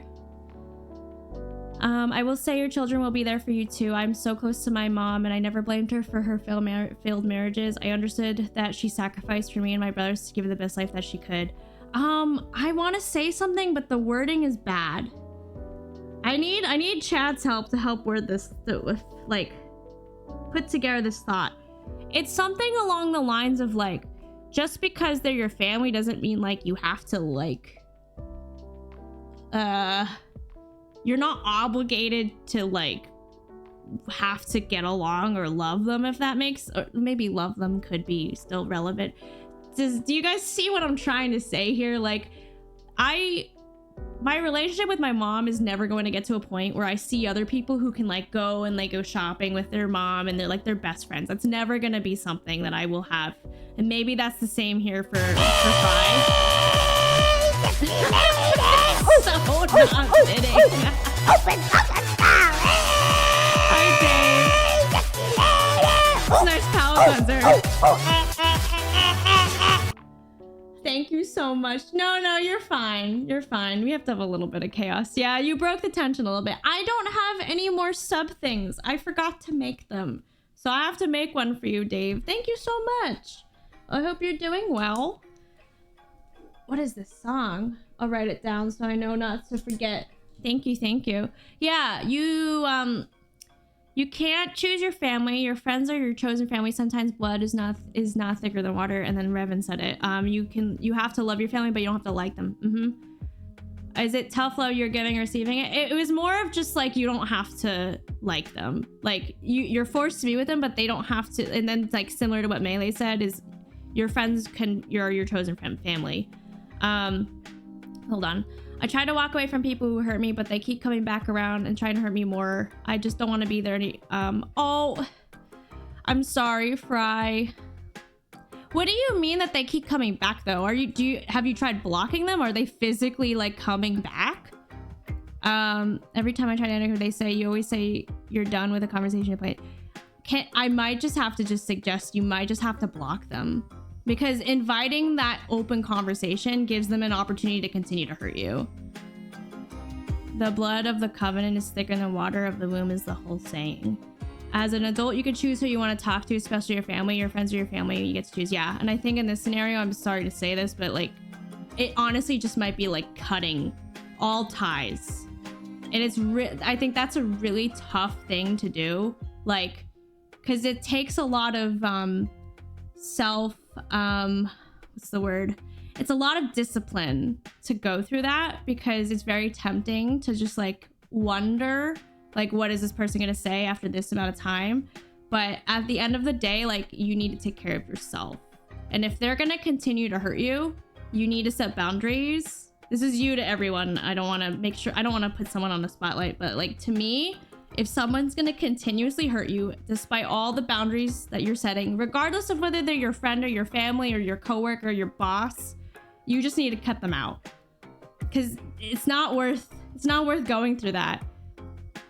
I have no choice but to listen to my landlord because she keeps starting physically coming back. For example, the apartment complex I live in, I have no choice but to listen to my... Is it your landlord who keeps coming back? Because that sounds like she's, why would she be doing that? Or they? I don't know what their gender, what their pronouns are. I would honestly either consider leaving if that's something that makes you feel uncomfortable, or you might have to like look into, like, yeah, that's what I'm thinking. It sounds illegal. If somebody's trespassing despite their like role, that's like, first of all, power imbalance. But I would possibly, I mean, I don't know. Like, what do you do when you get the police involved if it's your landlord? At that point, if they're trespassing that much and you have enough documentation, you could take that to like probably court or something and say that they're infringing on like your rights as like what is it? Like the shit. Isn't there like a law for people who like live with renters? Isn't there like a law with renters? Like your basic living renting laws? Yeah, this sounds honestly a little bit tenant rights. Thank you. This sounds like she's literally violating your tenant rights. If you don't feel safe, first of all, I think you should probably go find someone else to live with in the meantime while you try to solve this, because if you're saying go away and they're continuing, that is a little bit troublesome. Check local and state laws. Yeah, for sure. One of the hardest realizations in my life is exactly that. My older brother and I used to be the next of friends, best of friends. He'd always be there to help us. When the pandemic hit, he chose his new political values over the safety of my special needs daughter. Once I decided he's not someone I need in our lives, I was much better off, but I'm stealing him for that. Yeah, that's tough. I don't like this song. It's giving me... I need something calmer. Thank you for sharing that, Joey. That is tough. Like I said, I think it's like... It's really hard to like self-realize that, and like going like through it is also like a bit of discipline, and it's like a leap of faith because it's scary. I'm sorry that you're not as close to your brother anymore. It's definitely one of those topics that I think a lot of people can relate to, which I want to remind people that I don't want to talk about politics. I'm not picking on you, Joey, but like if in case somebody felt inspired to share a relatable thing, that is something I don't feel comfortable sharing on my public persona, is like trifes with like politics. Thanks, Yaden. I hope things get better for you, Fry. It's honestly, I think you need to get local enforcement with this. I don't think I can offer anything much more than that, because it sounds like you need to get like the authorities involved with this, and I don't have experience with that. But I'm sorry you're going through it, and thank you for sharing, because that's a scary thing. It's a really scary thing.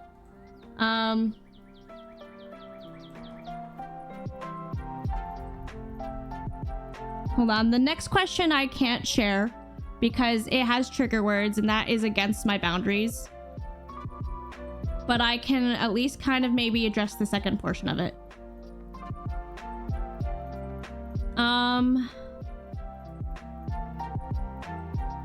Let me read it. Okay, I think I can basically do the first portion without the first sentence. I think you guys can imply. You can imply. You get what I'm inferring. I got it. Pokemon's Gym, yes. Hold on, let me make this bigger. So I feel like there could be people who can relate to this. Oh, you can't read that! Close. Here we go. We would infer, you want to apply. Thank you. I always see people online and in person having so much support and love and so many friends and family. I can't help but think to myself, why can't I have that? Inferring was right, thank you. Or why can't I be happy like them? I always try to put myself out there and people always leave me. I try to express how I feel to people and they say they feel uncomfortable around me. How am I supposed to be happy and okay with myself? I'm better off not being on this. Oh, hold on. I don't want that here. I don't want that here. And everyone's lives would be better off. Okay. I'll just leave it at that. I don't want to. I know you have a lot of questions in here that are very important, but I don't want to talk about that. And that is my boundary, because it is a trigger warning for not only people in the chat, but also to myself. So I don't want to talk about that. So I can try my best to help you see another perspective here. I don't know how old you are or like the experience you're going through, but one thing that I've learned is that people like gravitate towards like, I don't want to say happy people, because that's not what I'm trying to say. It's like if you feel insecure, people are going to sense that. And they might feel, oh, for what? You're fine. You're fine. I don't know who wrote this, so I don't want to call them out. But, I'm trying, like, the person who wrote this, it seems like they're rather young. So I want to give you the perspective of how I feel from this as somebody who's 30. And I know that doesn't mean I'm qualified to answer that because of my age, but I do want to say that, like, I've not, it's, hold on, how do I say this? I felt like this before. No, you don't have to. This is completely anonymous. If you wanted to share this and be open about it, that's fine. But this was purposely supposed to be anonymous so that you could feel comfortable asking. Anybody want anything for Domino's? Danny's paying. Mozzarella sticks. So I'm still gonna answer this as if I don't know, unless you want me to direct this to you. Cheesy bread. But basically, I just want to say that if things make you feel this way when you have, like, when you're young, like, there's so much out there that can change your perspective, and I hope that can help motivate you. But also, like, insecurity is something that people can sense. So, like, if you're, like, anxious, if you're not happy, people generally won't want to be around that. And, like, because you're questioning, like, why can't I have that? So it's like, maybe that person's journey is different, and, like, people gravitate towards, like, happy. I don't know. This is a pretty shitty answer. I'm sorry. I didn't really think about this that well. But can the chat help? Do you guys have any advice on this? Because I feel like now that I know who it is, it's kind of hard for me to anonymize it. Because all I just want to say is I feel like you're young. I really think it's because you're young. If I put myself in your shoes, because I felt really insecure in college, I felt really not like, I didn't feel anywhere like that I fit in. And then, like, you could, you know, I looked at other people around me and, like, just wondered, like, how did they get there?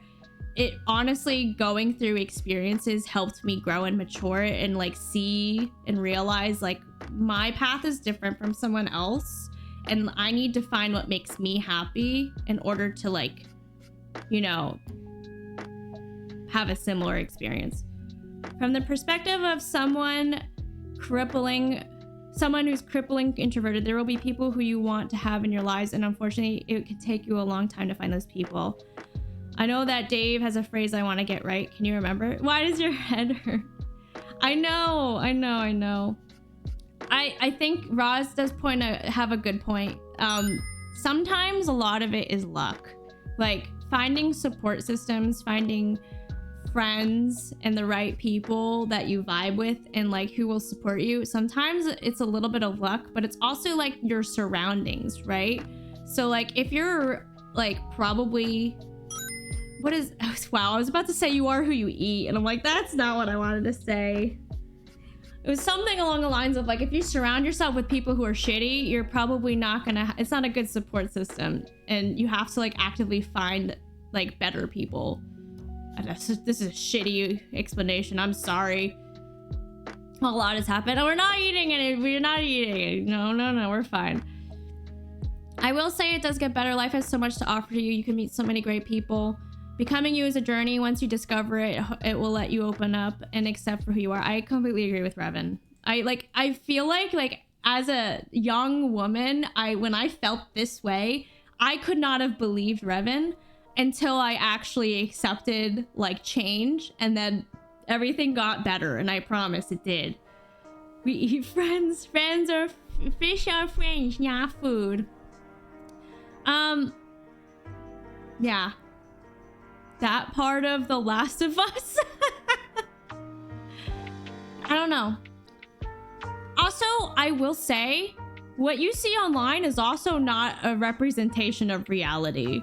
Like, sometimes what you see online is only highlights. So I think a more accurate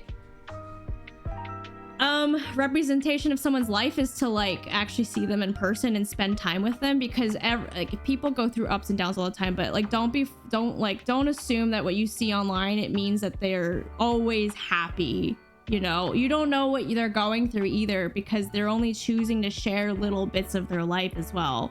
Not to downplay your feelings. It's valid to want to feel included and want to have people that, you know, love you and that surround yourself with like a support system. But I think maybe you can focus on more of like, how do I feel happier, as opposed to comparing yourself to someone else who seems happy, because that might not even be true. But also it's your life. You should focus on like things that make you happy and the people that make you happy. I've had a couple ex-friends tell to my face, I became your friend out of pity. I've been ghosted by people and had friends who will drop me in a moment a better option comes along. Oh my God, I hate that. I know how that feels, Roz. That sucks. I do agree, sometimes people suck. I think Fry said it before. Sometimes, like some people suck. It's hard and it sucks. I have people in my life that I would give anything for now. It's like quality over quantity, in my opinion. If you have like one good friend, it's better than having like 7 shitty friends. As someone who faces a lot of these feelings a lot, trust me, the best perspective I can give is that many times seeing the happy people is often the highlights of their life. Social media is an example of a bunch of handpicked moments that reflect this is great theme. We also hit these problems even though many are better at hiding it.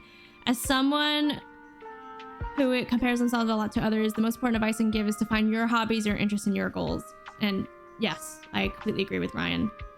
Especially like the part about yourself, because I think it's a trap falling into like comparison, because you'll just never be happy if you're always comparing yourself to someone else. All my childhood best friends I don't talk to anymore. I met my adult best friend playing Xbox on Far Cry. That was 10 years ago. I agree. And as somebody who is 30 turning this week, I can tell you I talk to one person from my high school days. I've lost all the rest of them, from different types of falling out to distance and to not seeing eye to eye. So again, like quality over quantity. And it gets even more apparent when you're an adult, actually. Social media is absolutely filtered content. I'm not talking about the puppy dog face. Agree, Joey.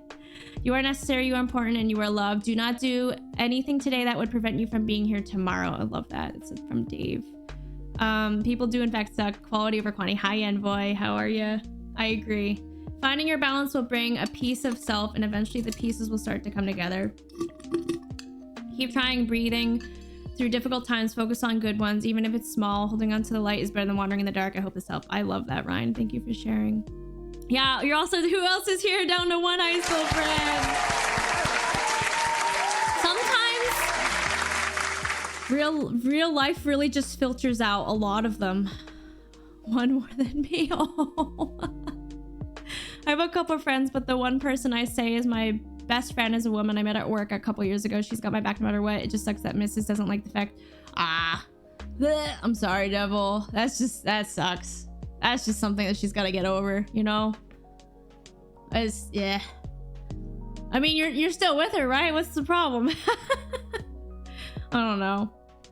I met another streamer who had just got an affiliate. We ended up vibing, so she made me a mod 3 years later without me having any mod experience. That was 5 months ago, and I am her go-to mod on stream. You never know who you end up meeting. Yeah, that's right. I mean, take me streaming, for example. I literally never knew the majority of you. And then all of a sudden I started a hobby, and now I cry almost daily about how grateful I am to just like talk to like one of the cool... You guys are so cool. I don't know why that was the way I wanted to phrase it, but you guys are so cool. But no, it was you, internet boys. But like, seriously, it's like you can change anything, you know? I moved. You know, there are many ways you can go about this. It doesn't have to be big and drastic. You just hear from Mindy. Like Mindy was not planned, you know? Meeting Josh was not planned. I'm not trying to compare my life to you, but I'm trying to give into a perspective of like, things are not always going to be the same. Like if it's bad now, it doesn't mean it's going to be bad forever. You can make changes. Something could happen tomorrow.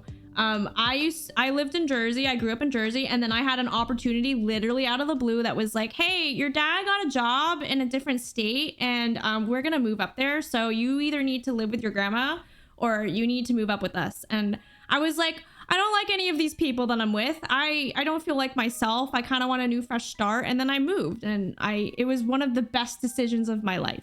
I was so scared in the moment to even like think of that, because I was like young and I was like 18. I didn't know anybody. I didn't know what I wanted to do with my life. I didn't have any friends that really stuck around with me during this time. And then I was like, fuck it, I'm gonna move. I want to try a completely new lifestyle. And I would never want to like go back to that. Like if I could go back in time and choose the other path, I wouldn't, because I had no idea it was going to lead me to so much great things. So like, I hope that motivates you to try something different. Chin up, it'll be okay. There's so much to live for. There's so many people. There's so many experiences. Travel, go like learn how to make dumplings. I know that sounds really stupid and silly, but it's like there's good out there. You just gotta find it, and you gotta be open to it, and you have to be like, mainly it's a positive mental attitude. Is PMAs to think, to be okay with change and focus on yourself and take everything, you know, feel grateful and appreciative for people around you and like the people who want to be around you, and the time that they give to you. We are toying with the idea of writing a screenplay based on our... Wait, what? You met Knifey in college, or you met who in college? Oh, I only have one friend from my grade school. She's the most important friend. I'll have quality over quantity. You met in college, and you're toying with the idea of writing a screenplay. That's so cute. Why not as to what you had before, what you didn't want? I'm glad you made that decision. I can't tell. Are you asking me why didn't I want to go back? I'm glad I made the decision either. I wouldn't have been here. I truly don't think if I had moved, I would have been streaming. I was in Jersey, and I didn't know what major I wanted to do, and I just got out of like a relationship with like my first boyfriend, so it was a really big deal, which again, like, this is what I mean by experience. At the time, it felt like the world was fucking ending, but now that I'm like almost 30, looking back on that, it was really not like, it wasn't as terrible as I thought. It just felt terrible. That's a lot of, sometimes processing information just feels like it's the end of the world, but it's, if you have another perspective, or you just take a step back and you take a deep breath, like sometimes it's okay, you know? It just feels like a big deal. And sometimes you might need someone like a therapist to kind of help you see that, or like a friend, or just experiencing it and then reflecting back in time to be like, wow, you know what? I'm really proud of myself that I went through that, but man, I really was making a big deal of that. It was valid feelings, but like, it really, I can't believe like in the moment I thought it was like the world was ending. You think she'd be cool with it because we're high school sweethearts, but I guess since I look handsome and I'm really friendly, she gets extremely jealous. It's kind of cute, actually. It's toxic a little bit, but it's kind of cute.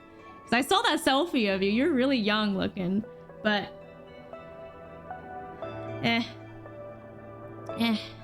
I have come to love this community really fast. Oh, thank you, Kitty. It feels very safe and fun. Thank you. That's very, very sweet of you. I wish I had you all IRL. I'll probably be better off. It's so hard. The stuff I'm going through. Nice to be able to talk and see that you're not the only one. That's right. I'm happy. Cry it out. Cry it out. Hi, Silveria.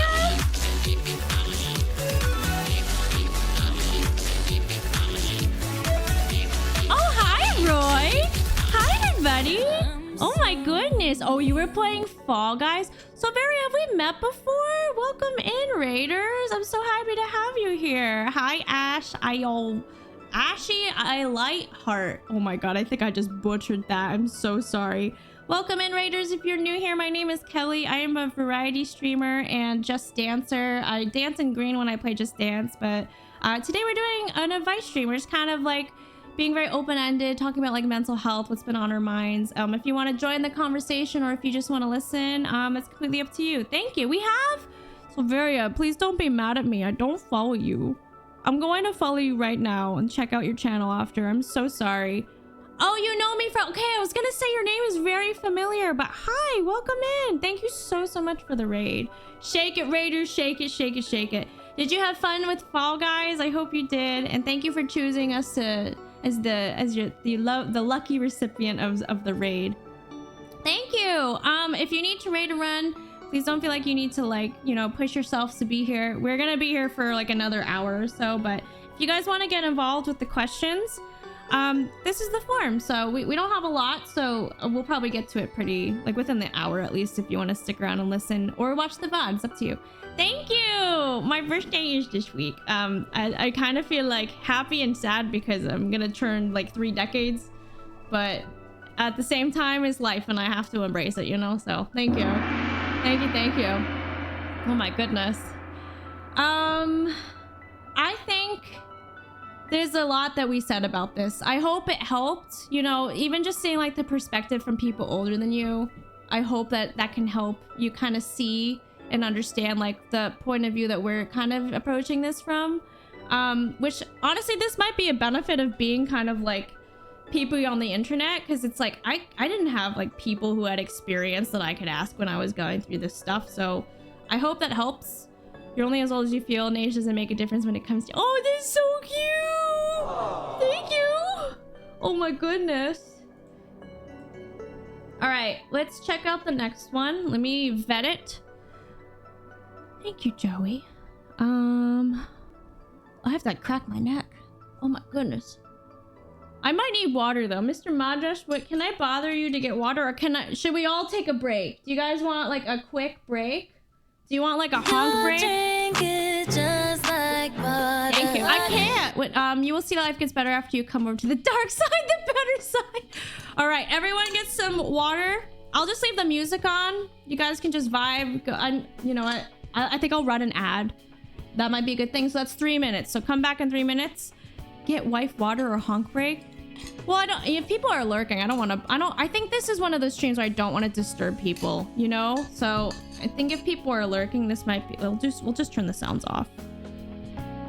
Get an alcoholic beverage, get your dinner. All right, we'll be back. How do I do this?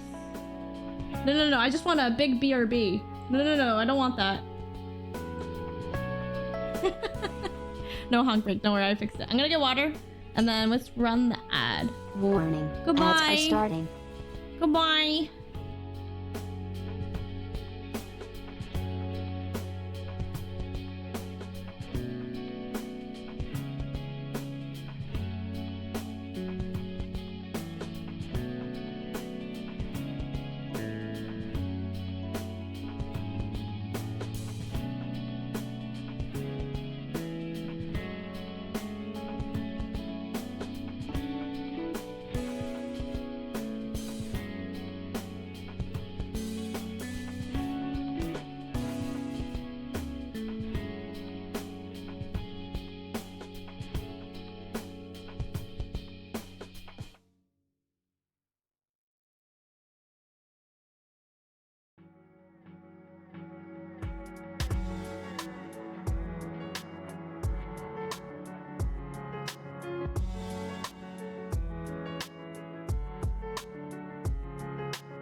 you guys okay? Oh, so thank you for the lurk, Silveria. I appreciate you. Thank you so much. If you're still here, if you're watching the VOD. Thank you again for the raid. I hope you have a good rest of your night. Whew. We have 18 seconds. I'm sorry, y'all. I thought we were gonna play marbles. Are you guys okay with just, I didn't even write in the title. Wow, I didn't even do it. All right, oh, this is a relevant title. I was planning on doing marbles, but I kind of didn't realize I'd be okay with just directly talking, so. It's not you, it's Honk, see you later. This is real, yeah, it's weird. I'm not used to having like a chill vibe, but I kind of like it. It's a nice break. I love chaos, don't get me wrong, but I think, it's nice and cool to hear. I hope, you guys, be honest.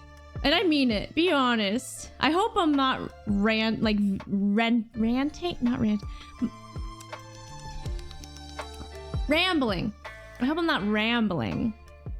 And if I am, and you like it, that's different. But like, I don't want to ramble. I want to try to get the point across, but then say a little bit more. Fall Guys. Fall Guys. Hold on. Let me read the next one.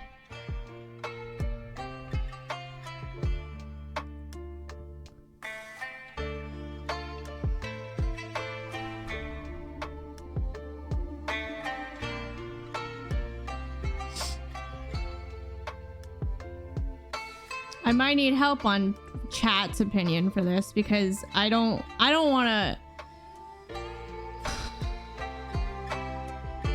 I want to give you my advice, but at the same time, I don't know if I'm the right person to give the advice, if that makes sense. Realizing, reorganizing. You're welcome. I'm really happy you guys are enjoying it. Regurgitating. Because I know that, like, this channel is overall supposed to be a happy space. But I know sometimes, like, getting a little bit into the deep, like, end is, like... I mean, we're all human. We all go through shit. And sometimes the best thing that we need is just, like, to tell someone, you know? I think it's very validating and it's also very relatable because you don't know who else is going through it. So that's kind of what I wanted to, like... The goal of today was to do that for you guys. Yeah, it could really make a world of a difference because, like, even when I was going through my shit today, I felt infinitely better once I told someone, and then I could go on with my day. You know what I mean? This is called Senshi no Uta. I'm glad you find it calming. You can't see that. Can't see that. Can I make my own? Oh. Can you see that? I don't think you can. I don't think you can. I want to make sure you can see me, you know? Dating and old perfectionist tendencies. I have to, like, go over here to read it. I don't know. There's not much room for me. I've been single for most of my 20s. I gave up. This is a desktop only stream. No, just kidding. You can only read this on desktop, okay? This is also good old fashioned paint, so it's gonna only get so much bigger. 41? Will that work? That might have done it. Okay. I've been single for most of my 20s, short relationships here and there. And then when I hit my mid-20s and finishing schooling was a priority, dating wasn't. Insecurities around not being financially independent held me back from jumping in like I would have wanted to. Now that I'm ready to jump back in, it feels like most people my age are further ahead in their careers, so I'm kind of in the life stage of a 23, 25 old career-wise. I'm happy with where I'm at, but I feel that dating prospects my age or somewhat older may not be on board. On the flip side, there's that stigma of dating someone younger. I want somebody at or above the life stage I'm at. Something I'm working on identifying in the coming year. Appreciate any tips or advice or reassurance. I thank you for sharing. I completely understand what you're asking. I feel bad because I don't know how to give advice on dating. I'm gonna be completely honest because I think I'm lucky. I think I'm a lucky person who met Josh the first day of school, and then I didn't have to really worry about... I mean, I did date in between, but, like, I don't know what it's like to date modern day. I don't know what it's, I've never dated on an app, so my advice is kind of traditional of just like, it just happens, but I know that's not like a good, it's not good to give advice on either. Oh, hold on. But I guess what I could say is that I think your priorities are definitely like in the right headspace in terms of like, you want to date somebody who's like at the same stage as you. You know, dating too young might mean that you don't have anything too much in common, but you also might have to help them through that. But it's like, I don't know how you narrow that down either when you date people. Like, you might get lucky and you might find somebody who's your age and they're in the same position. Give that Andrew Tate alpha male advice of getting up at 4 a.m. and to grind and start investing. IOB. Oh my goodness. Good old... I'm not gonna finish that sentence. I would say that the most... Oh, hold on. It might seem that way mainly by the people you're surrounded by. Oh, sorry, with the people ahead of you.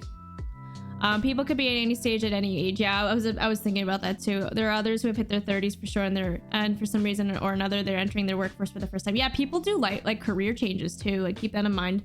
Somebody that may appear like they're at a farther stage in their life, they might be miserable. You know, this is where it goes back to comparison of like, there are people who look happier and I want to be that. You again might only hear or see, unless you know them very well, you might only see like the highlights in like the milestones, but they might be miserable for all you know. So it kind of goes back to like, what is gonna make you happy here? I would say the most successful relationships I know are based on honesty and open communication, setting expectations and intentions. Really early in our relationship, Kelly and I discussed marriage, kids, and philosophy. Yeah, like month 4, I think Josh was gonna change schools, and then I told him I was gonna miss him. And because I'm the type of person, like when it came to me and dating, I don't want to waste time. Like, I don't want to invest time in a person if they were not interested in the long run. That was like 100% my intention. And then when I was dating Josh, it was very clear that he felt the same way, because we started talking about, we met each other like in a morals, like what morals? Ethics class. So we got really lucky. Time is money. We got really lucky in terms of like, we had assignments together where we had to talk about philosophical things that like are usually not a topic when you first start dating people. So it was very apparent of like the goals and the values very early on. But like, to Roz's point, like, you don't know like where they are in their life either. The biggest example of it's not too late to start is Stanley didn't write his first comment Spider-Man until he was 44. Yeah, that's a great point. Age is not the key to being the same stage as you. My hubby's in the same mind space as me. I'm 7 years older than him. I'm 29. My longest real relationship has only been 2 months. I never felt like I was in the place to date for multiple reasons. Self-confidence, prioritizing basic needs. Just remember, there is not a set track for this world. You aren't obligated to settle down at a certain age, and you aren't broken for taking your time and going at your quiz. Yep. No matter what society tells you. And I'm saying this as somebody who's at that prime age to have a kid. Okay? If you're not ready, you're not ready. And that doesn't just go for me, it goes for everyone. It's scary to change. Change is one of my weaknesses. I find myself settling in my routine. I know I won't break that until someone pushes. It's a hard thing. Yeah. It goes back to what I said about, it takes a lot of discipline to want to change. And it is very scary because like, humans are, we like routine. We like normalcy. We like patterns for the most part. I'm trying to stick my exist, but I don't think it should. Yeah, it shouldn't be a hard stop. Yeah, if somebody really truly is like somebody like that could be a good fit for you, like, who cares about the age? They might be like one of the most mature younger people you meet, you know, because it comes down to upbringing and experience, not like age. It just happens to be a common like reference of like, people in this age group tend to be this way. A stereotype, I think that's what I'm thinking of. There are people who have been working since they were 14. Someone can marry in high school sweetheart at 19. They might not find the person they want to spend their life with until they're 60. Yep, we got to know each other in ethics class. You met your late wife in a Star Wars chat room? I love that. That's so sweet. It doesn't matter where you get your mail. The only place you'll ever truly live is in your own head, so you need to learn to be happy there. Mr. Mod Josh. I love that. Josh, Mr. Mod Dad. Thank you for sharing that from him, because it's true. It really is true. I think similarly too, like, I think these are valid, like, concerns, but I think it shouldn't stop you from trying. Like, if there's somebody that is particularly piquing your interest and they don't meet this criteria, I wouldn't encourage you to, like, write it off. Like, just try, because you could also grow together. I think that's something that I love about being in a relationship with somebody sometimes, is that, like, you are, like, completing each other. You shouldn't be each other's personalities. That is, like, my biggest pet peeve with people in relationships. That's a side note. But, like, I have had a lot of my milestones and my growth opportunities with Josh, because we've been together for so long, that it is something I'm very grateful for, that I've gotten a chance to, like, live with him. Like, with my first apartment, I learned how to do that. Like, graduating, I learned how to do that. And, you know, finding my first job with him. So it's like,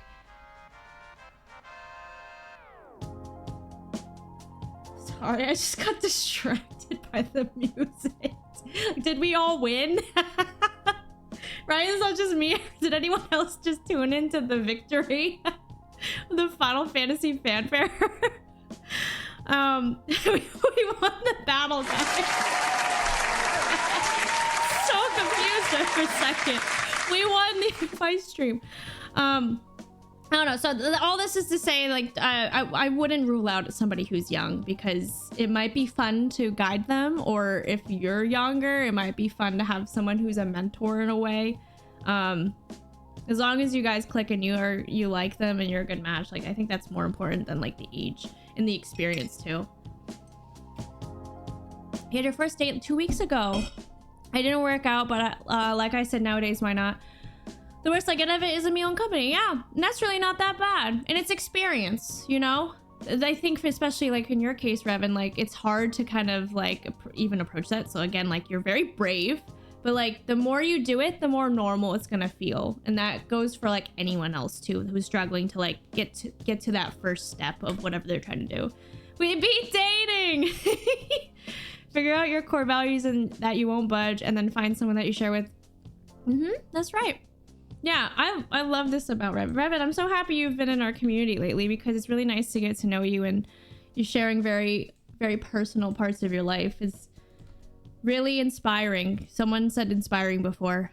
Okay, let me read this. I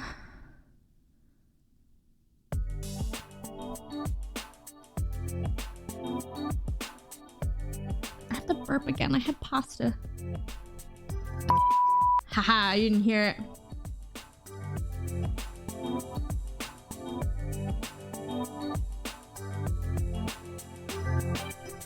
Okay.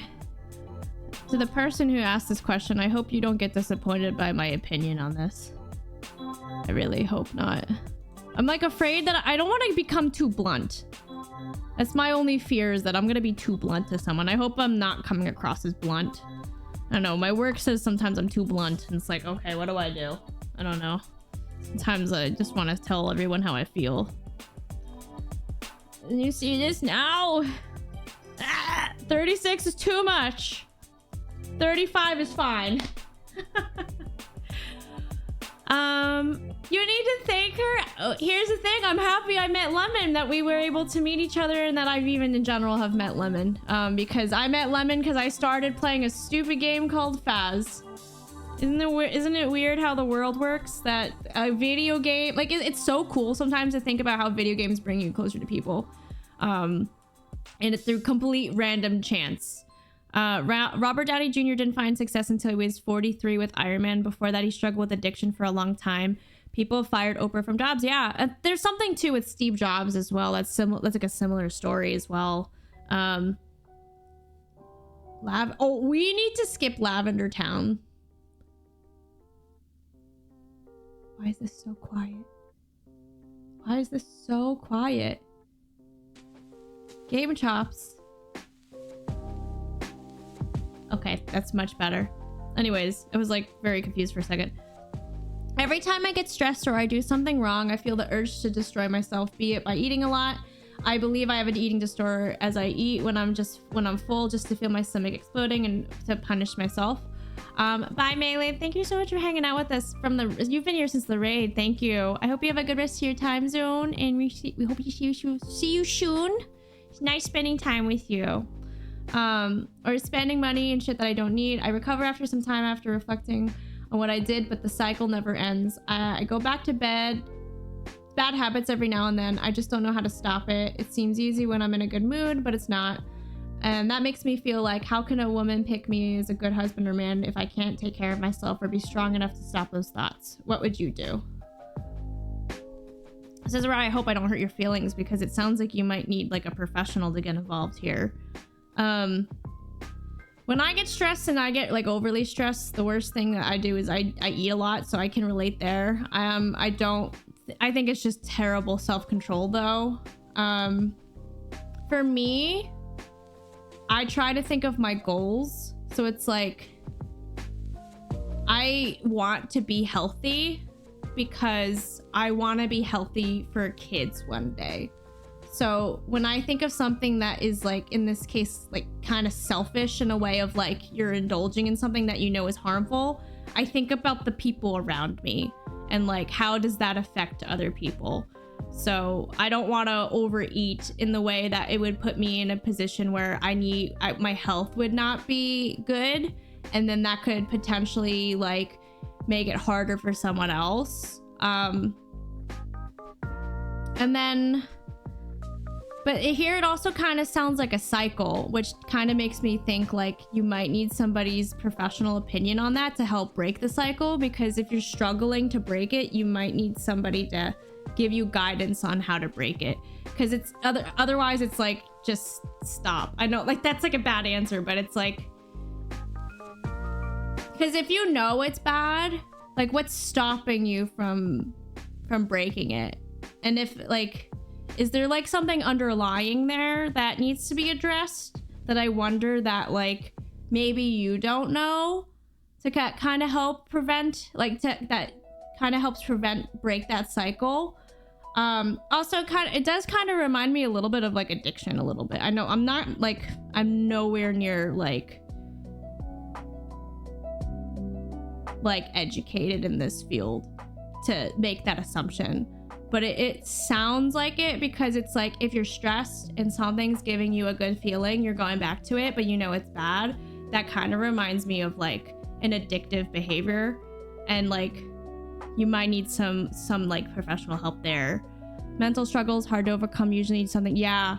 And it's like sometimes it's like you need to hit rock bottom to get there, which is like a self-realization, or you need to like have the awareness and like the bravery to go and see someone to have that realization. The first step is to stop thinking about I need to get better so I could be a good husband, and think I need to work on my mental. Yeah, that is a good point. It's not healthy to think about how can this, because like it's your life. It is your life, and you should be prioritizing your own health.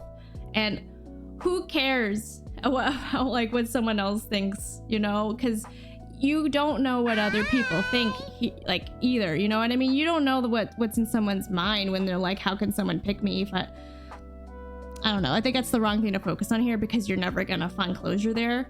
So thank you, Roz, for pointing that out. But I think it's more important should be yourself here. Yeah, your end goal should be your health. Yeah, and not good enough for other people, because that's just a path to like never finding like closure, because it's like you know when you're happy, but you don't know when they're gonna be happy. Hi, Brianna. Hope you're doing well.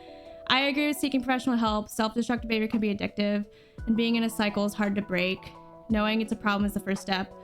Getting the help to find willpower is to change the next step to healing. I want to share something that I have not shared with you guys. So this is actually, I don't want to cry.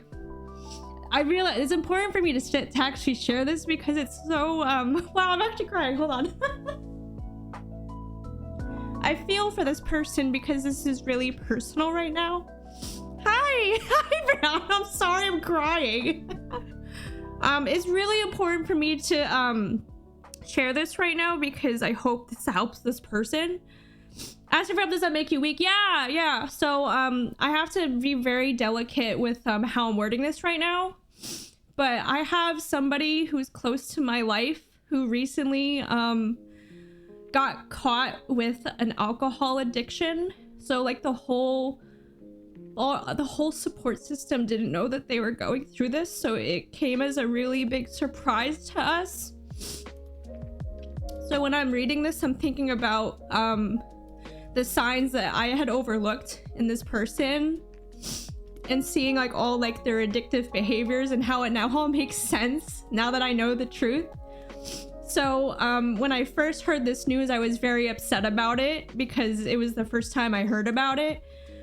And what I realized is that we need to be supportive for this person, and because they need help, and they need help in realizing that it's a self-destructive behavior.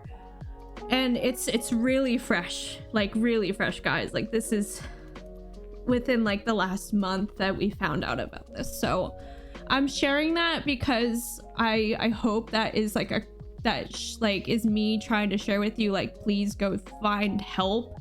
But also I am proud of the person who I found this out from, because the first thing that they said to us was, I'm going to Alcoholics Anonymous.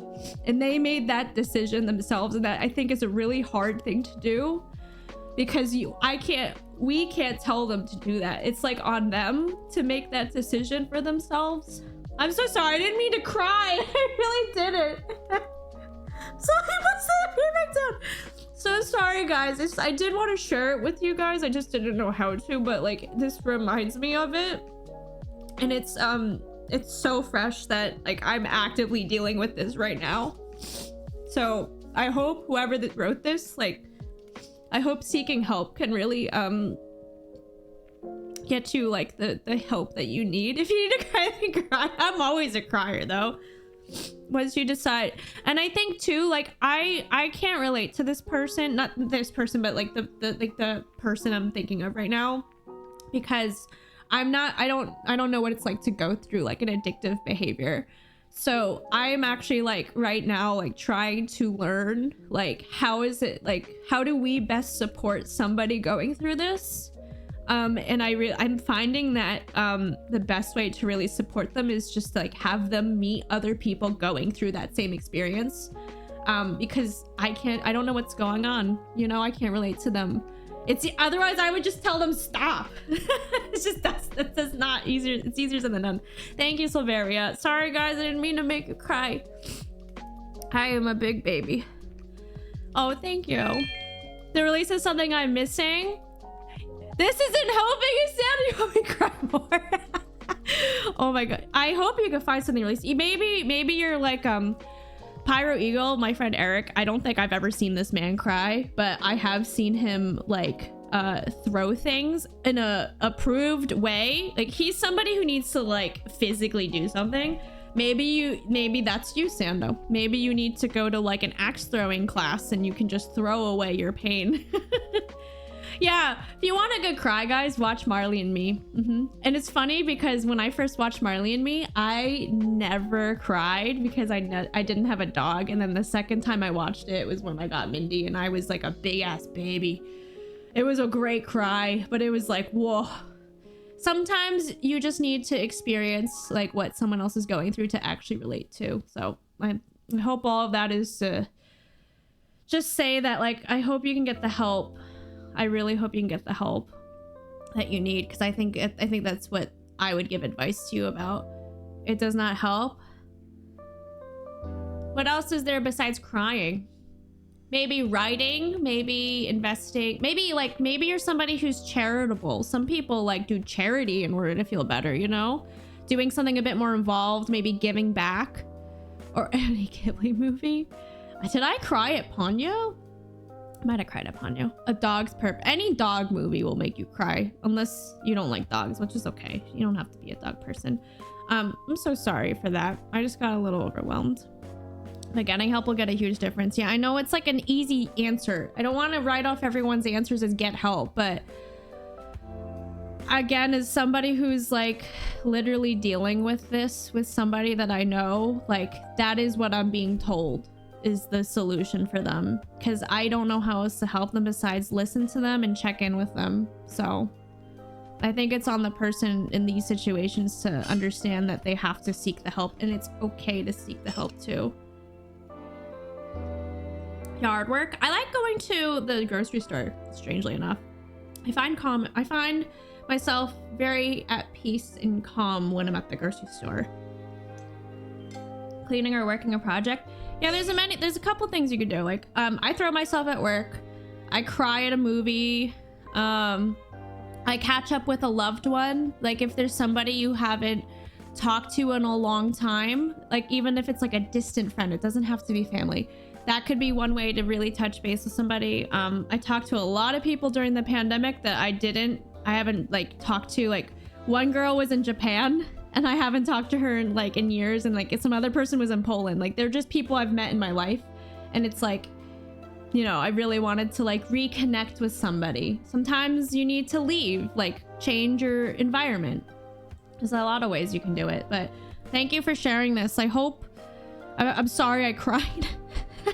Like, I am and I'm not sorry, because that's just who I am. I literally cry at everything, but I hope that helps. I really do. Really hope that. Or barbecue nothing like 14 hours smoking brisket to clear things up. Whew.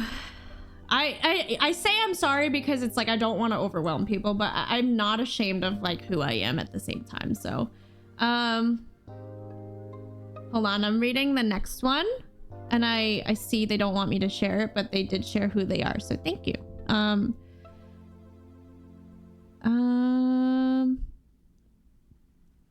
I think this is the other person who we were talking to before. So hold on, let me try to paraphrase this. And then at the same time, it's quite long, so I have to share it and summarize it.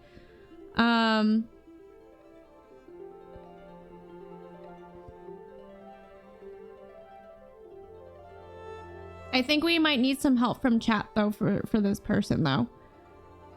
So they want to share. So this is a follow-up to the person before with the kids and the abusive husband. So just to give you guys some context.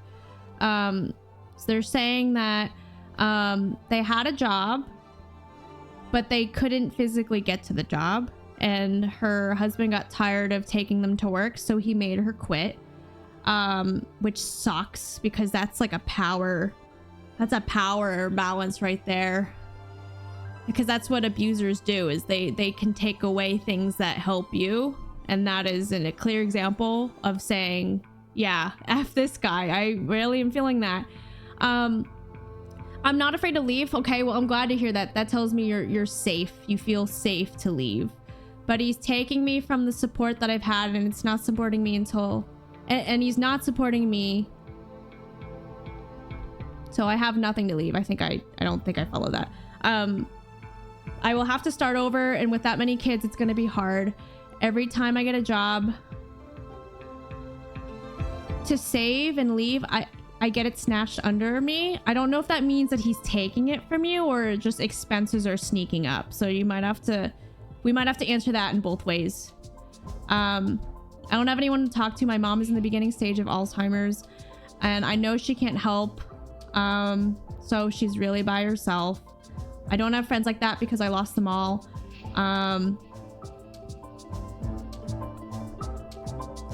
Their kids are the only thing that's keeping them there. It's okay. You're saying you're sorry. It's okay. It's tough. Even trying to stream to get some money, it's a hard thing because I don't even have help with that. So, you can't judge anyone out by the cover.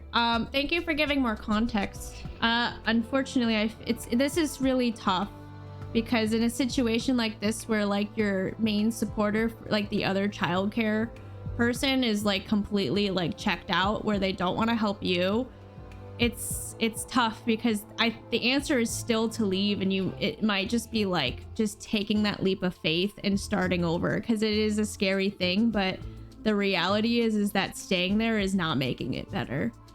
and especially for like yourself and the kids. If there's even like a one person that you can think of that could even help in some way, even if it feels like you're imposing on them, I think that could even be something to try, because the worst thing that happens is they say no or they never answer, but you wouldn't know until you try that reaching out.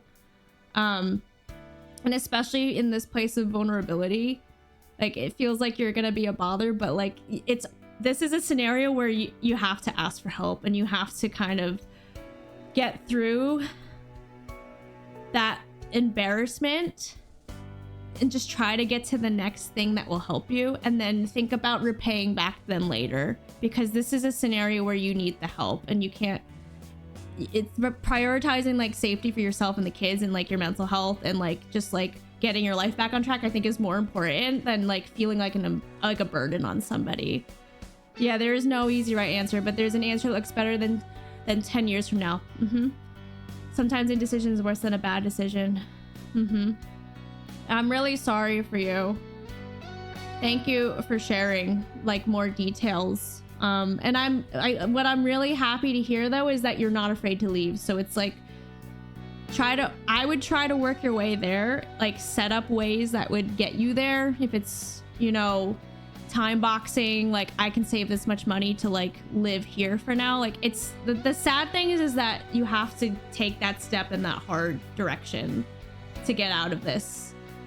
In whatever way like motivates you, like getting out of that, whether it's like for my kids, you know, for a better life. So like if that helps stay you keep you like motivated, like whatever it is, like continue to think of like what the future will look. I would also suggest maybe doing some research into public. Yeah, that's a good point. Thank you, Silveria. There might be some, especially here, you might actually qualify for a case of like,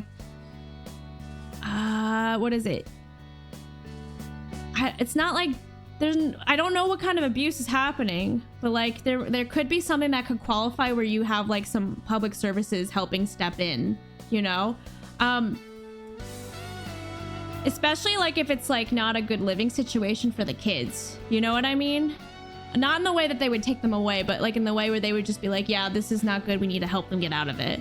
It varies by your state, but there are resources that you may be able to reach by finding your local domestic. Yeah, I was thinking of domestic abuse too, seeing what's available to you. Yeah, I would look into that 100%. Thank you.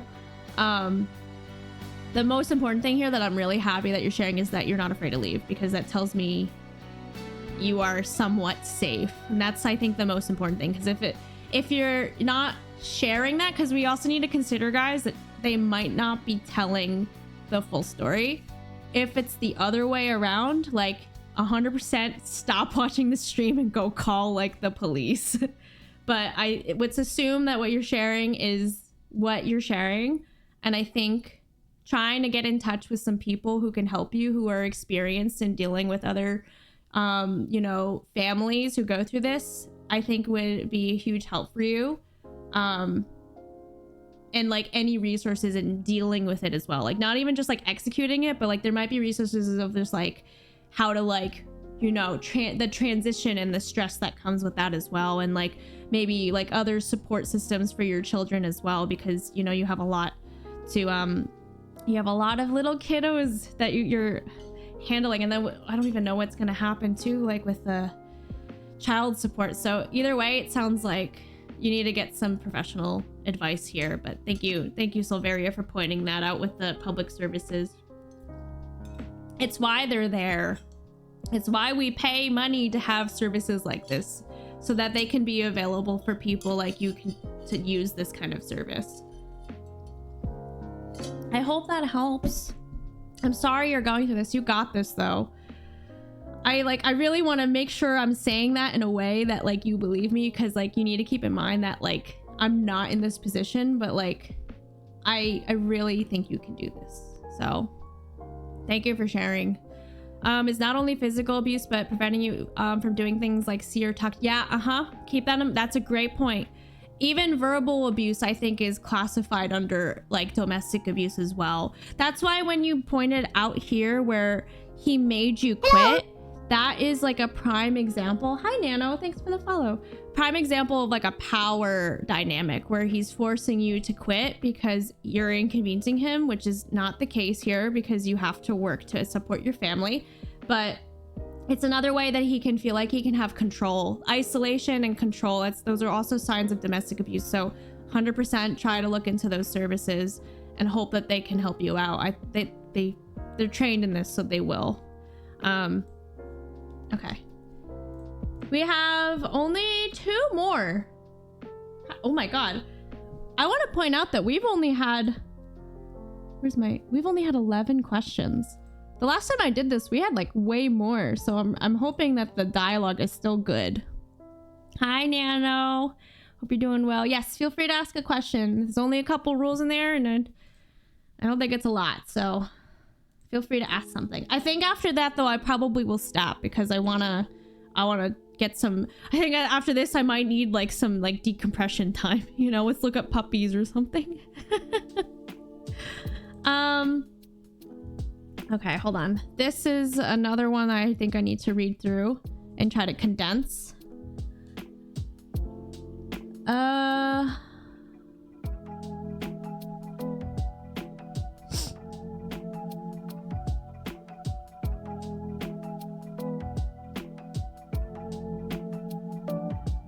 think this is okay to read out loud. So, let's try to fit this in here. Sorry, I have to vet them because I want to make sure that we keep in mind of trigger warnings, and also just like for myself, there's some things I just don't want to say out loud. I think that's fine. I don't think you're gonna be able to see this.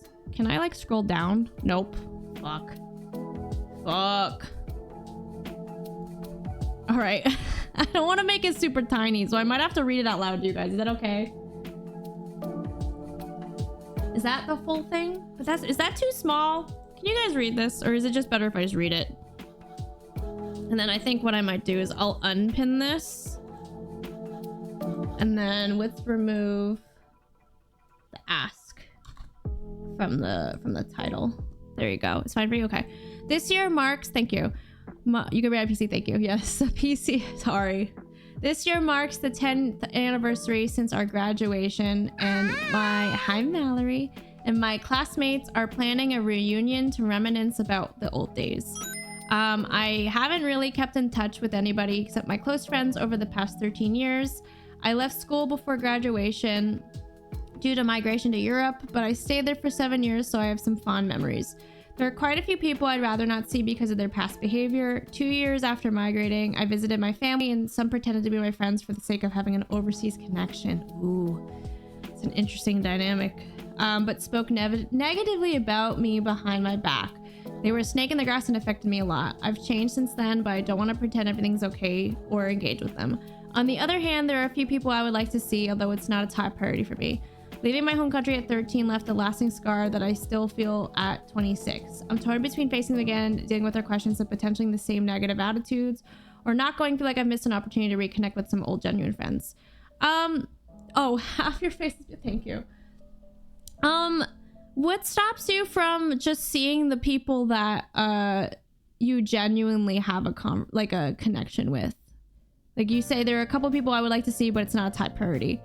Because I'm wondering if it might be worthwhile just to like reach out to those people and just make separate plans. You don't have to go to the 10th anniversary. I don't think if you really feel like you're not going to enjoy it, it's like prom, right? You want to celebrate with a couple people. I would just make a separate event and then like plan like, hey, do you want to do like a bar? You want to go to a bar after, or do you want to do it on a different day? There are less than 10 while others are 20.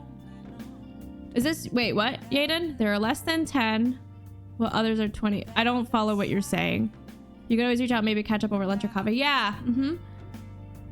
You know, kind of what we said like a while ago. Like, I have one friend from high school. I lost a lot of them due to distance. I want to see less than 10 and avoid more than 20. I think I don't know if this is you, Yaden, if that's what you're trying to point out. I think if you want to see less than 10, then Just invite less than 10 to a different place and just have a good time with them and fuck the others. I hate to be blunt, but it's like, if these people have spoke negatively about you and you don't care about addressing that, like being confrontational, it's not worth your time. I don't know. One thing I've learned about getting older is that I think a lot of growing up is people pleasing, and then there's a point where you're just like, you know what? At some point, I have my life and I have other responsibilities that are more pressing to me, and if somebody truly cannot understand that I'm like taking care of someone else, or I'm focusing on school, or I have a job, like, and they're gonna give me a hard time for just like existing, like, they're just not worth your time. You don't even need to give them an explanation. Then go back. You don't have to see people. You're an adult now too. That's your decision to make. There's no need to put a song and dance for people you don't even care about. Yeah, especially after this amount of time, like, there's nothing that's gonna change of you just continuing this cadence of not speaking to them. Thing is, I might have the chance to do that since I only go for a short period of time. Oh, so is it more of just like you're traveling to this area and the opportunity of meeting a lot of people? Is that what you're pointing out here? It's their loss. If they're gonna be a dick to you, they're lost to like not want to make up and then try to be a better person. I don't know. It just seems pretty shitty to have these people have this opinion on you, and then it's like if they want to see you, it's like maybe you should have just been a better person. I only be there for 2 weeks. There's other ways to connect too. Like, it just because you're gonna see them in person doesn't mean that it's the end of the relationship too.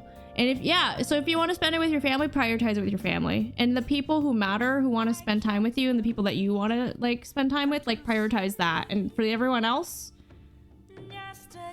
you can connect online. There's another way to do it. It doesn't stop them from reaching out just because you're in a different country.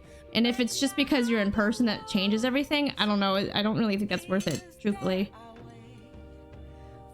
Especially like if you consider like further down the line when you have kids, are you going to be wanting to see them too? I mean, do you want to see them? If you want to see them, then make the plans to see them. But if you don't want to see them, I don't know what the question is. Hi Brandy, how are you? Oh, I love that emote. Panda did a great job on your emotes. Hope you're doing well. Also, after 10 years, you never, they might have grown in that time. That is true. I don't want to completely write off that they suck, but you know, I also think too, relationships are a two-way street. If you're putting in all the effort and you're getting nothing in return, you're gonna realize at some point you're gonna burn out from the relationship and it's not worth maintaining. So if they're not putting in the extra effort and also like trying to be a good friend to you, I would suggest not being friends with them. Even if it's a matter of like you don't see them often. If you really truly want to see them, I would then time box it and see them for like an hour for coffee. If you really feel that way, you feel very passionate about meeting with them, I would just give them a little bit of your time, but don't prioritize every plan of yours to see them. As you get older, you realize all the time we spend too much time worrying what others think about us. You don't have to stay for the whole reunion. That's a good point. You could go and just not stay for the whole time. There's no obligation to talk to people you don't want to, hang out with friends for a little bit. Maybe get a connection like Facebook and then leave. That is true. And same thing with Knifey. Yeah, I actually asked Panda to, well, this is a surprise, but I spoiled it. I asked Panda to redo some art on this channel, so keep out for some art, guys. I hope you're doing well. Yeah, you're just chilling. Welcome to the stream. We're just chatting. We're just chatting about things. If there's something on your mind, you want to talk about it, this is the space for it. Though I did close out the form, but because I like you, Brandy. Okay, this is just for Brandy. If Brandy wants to add something, I mean, at this point, I will know it's you, but you can add it. I was gonna say maybe pause to contact the ones you want to see and work out a plan. Yeah, that's what I was saying. You don't necessarily have to do it in the space of negativity or stay longer in the space than you feel comfortable. You can just go and try to avoid the people you don't want to see. If they start something, you could just leave. You have to face everyone afterward. Yeah, it's okay. You're welcome. I'm sorry. We're not trying to pick on you, but it's like, I know if it's important to you and those feelings are valid and you really want to take advantage of the time, then just try not to see them for too long. Like they're not obligated to your time. And who knows, they might have grown to, I think Mallory's point, they might have grown in this time. Like if if the last memory of them is not great, it maybe some time has changed their opinions and made them more mature. You don't know. So it's a good point. You could just go and see, and then just have plan B plans. Just get prepared to leave. And yeah, and it might be good. It might go great. So I'm curious, Yaden, if I can ask, can you keep us in the loop? When do you go? I know it's a very relatable thing, because I've always wanted to go to my high school graduation, but I haven't heard any details on it. So it's like, I'm waiting for this invite, but at the same time, there's plenty of people where I'm like, I don't really want to see you. But there's also people where I'm like, I wouldn't mind getting to catch up with you. And also, how many times are you gonna go to your high school graduation? It will be near Christmas. I hope you have a good time. I hope it's best case scenario. Safe travels to you too. I might be so embarrassed about how that. Yeah, that's a good point. I think Sincerely Lynn, she's a friend of ours in the Just Dance community. She just went to her high school reunion, and I remember she was expressing a lot of anxiety with it too. And she was saying how she was like genuinely surprised because there were some people that like she didn't get along with that she got along with as adults. So you have to consider, like, we're all very different people than who we were when we were in school. I've only graduated once, high school that is. So like maybe like you're better as adult friends than as childhood friends. Maybe like they were going through some shit, or they just didn't realize they were a dick, and maybe things have changed. Who knows? You never know. Might be all fine. I skipped out on my prom graduation. I don't even know if there's a reunion. No regrets. Yeah. I think Josh is the same too. He's never been anything. I only went to the events that I felt comfortable going to, because I had some pretty good friends. But thank you for sharing. I hope that helps. Good luck. I'm excited for you. Okay, we got 2 more. Unless somebody sneaks in one more, but I got rid of the form, so I'm curious. I'm very curious. Thank you. I'm very excited for you. It is exciting. I know there's a lot of like anxiety in it, but I think it's an overall exciting thing. It might be just like everyone's nervous, and then it's kind of like a blank slate to start new and just be like, hey, how has it been, you know? And if someone's truly still a dick, then you know the answer. You know what you need to do afterwards, you know? I hated mine, so people playing it up just for a week later just have, wait, really? Oh, yours was bad? Oh, I'm so sorry. That sucks. It's a shock seeing people after 13 years. I can only imagine. I'm at the age where I've seen some high school friends. Oh, I lied. I have 2 high school friends. One of my other high school friends, she just had a baby, and then she had another baby. And then when I went back to go and see her in like the town, and also like I went to a wedding for one of my the one high school friend I was thinking of. She held the high school. She held the wedding like in kind of like a similar town, like the next one over from where I grew up. It was just like the weirdest thing when you haven't been somewhere for so long and you just kind of feel like you're in a dream. This is the best way I can think about describing this. I wanted to go to my college meetup, but Bayer Shofar, I don't know what that is. Is that the college? Did you just tell us your college? Bayer is so far to go to. Why am I reading it like that? Ballier.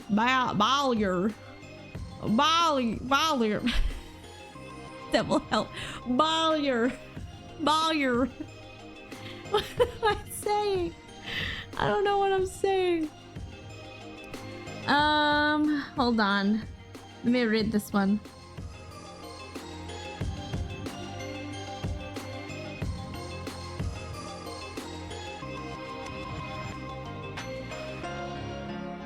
Okay, this one's fine to share everything. Okay. Sorry, I'm trying to make it the right size. I hate you, paint. There we go. All right, here we go. Baylor University. Why am I saying it like this? It's like you are in a movie and they're cast. Oh, speaking of Miyazaki, Baylor. How do you say this without this accent? Baylor. The cast an old version of the people you knew. It's crazy. Sorry, I don't know how to say this without it. Baylor. Baylor. Why can't I say it? Hold on, let me put this in. Baylor. Say it like a normal Baylor University. How do you say this without the accent? I'm trying. Baylor. I'm so sorry to take away the seriousness of this. Sailor.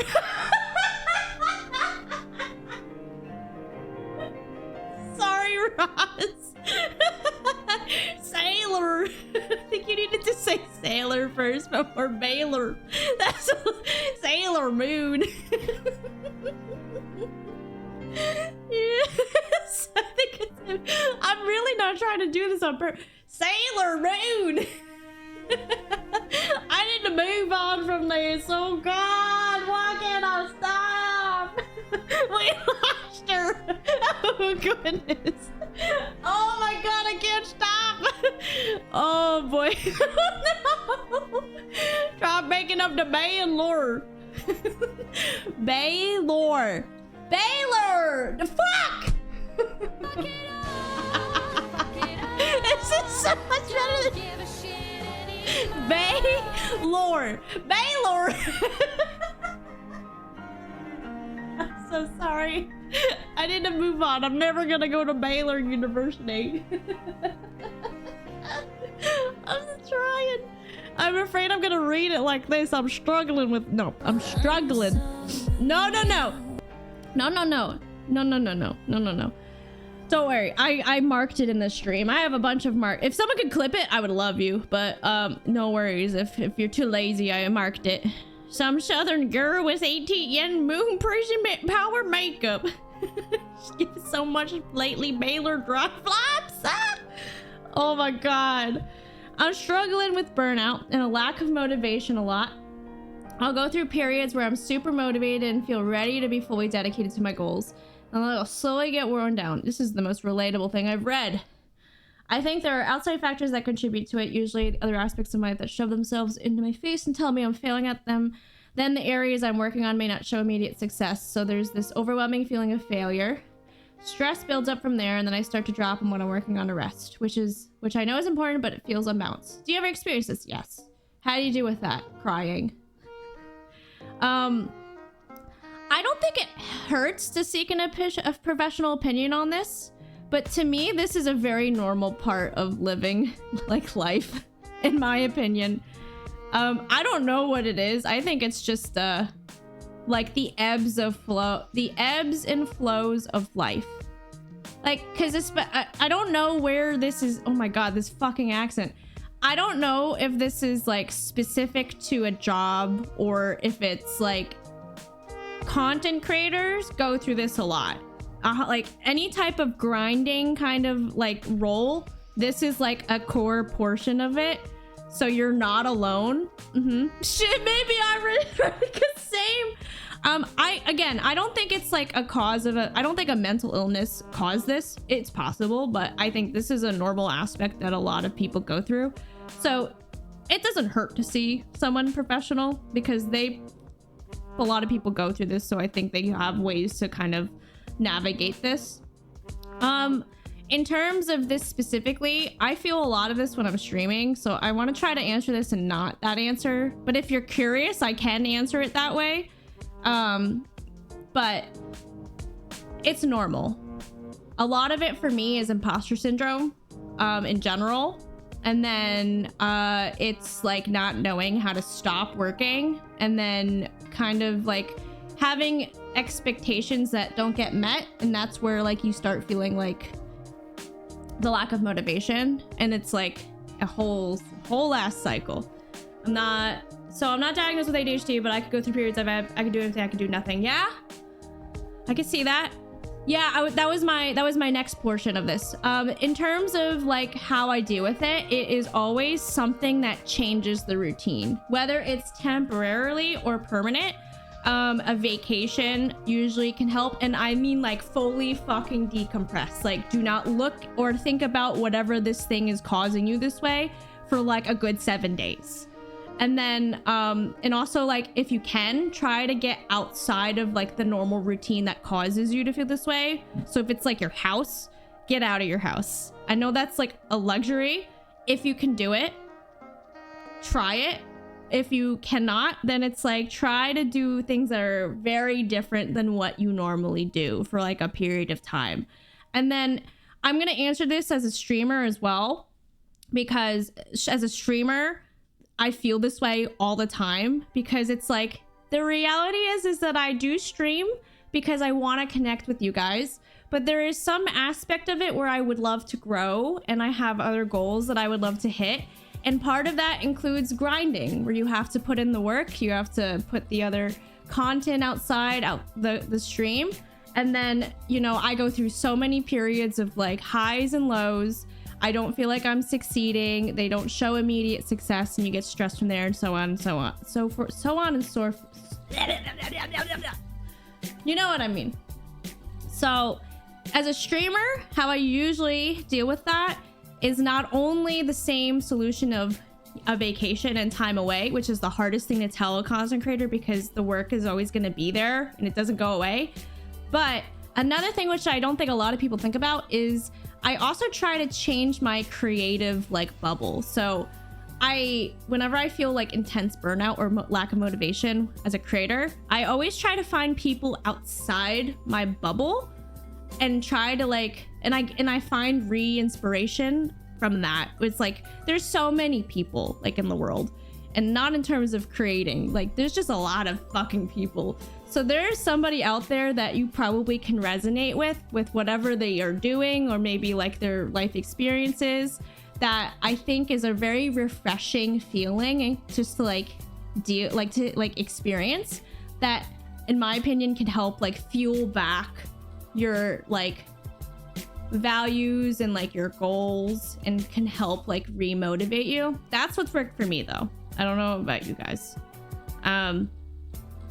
Last year I made 95% of a dress in 2.5 days, forgetting to eat or be a regular human, then put it down, then didn't touch it until a few months ago. That's so relatable, Roz. I think sometimes that's okay. You know, like I hope you don't feel like that's not normal, but like I feel like somebody could be like, why am I like this? But it's like, I honestly think it's just like being a human. I think we just go through that. Sometimes I got imposter syndrome squared. Imposter squared syndrome. It's when I think I should not have imposter syndrome.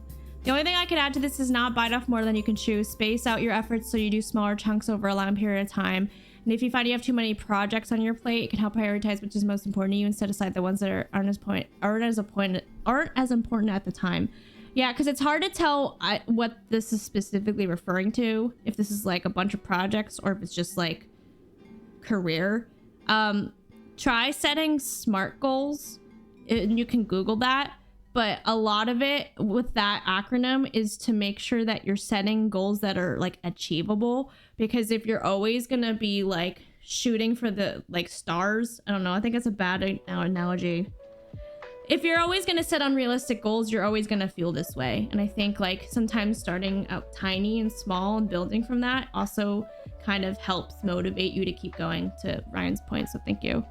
I got diagnosed with ADHD at 29 about a year ago.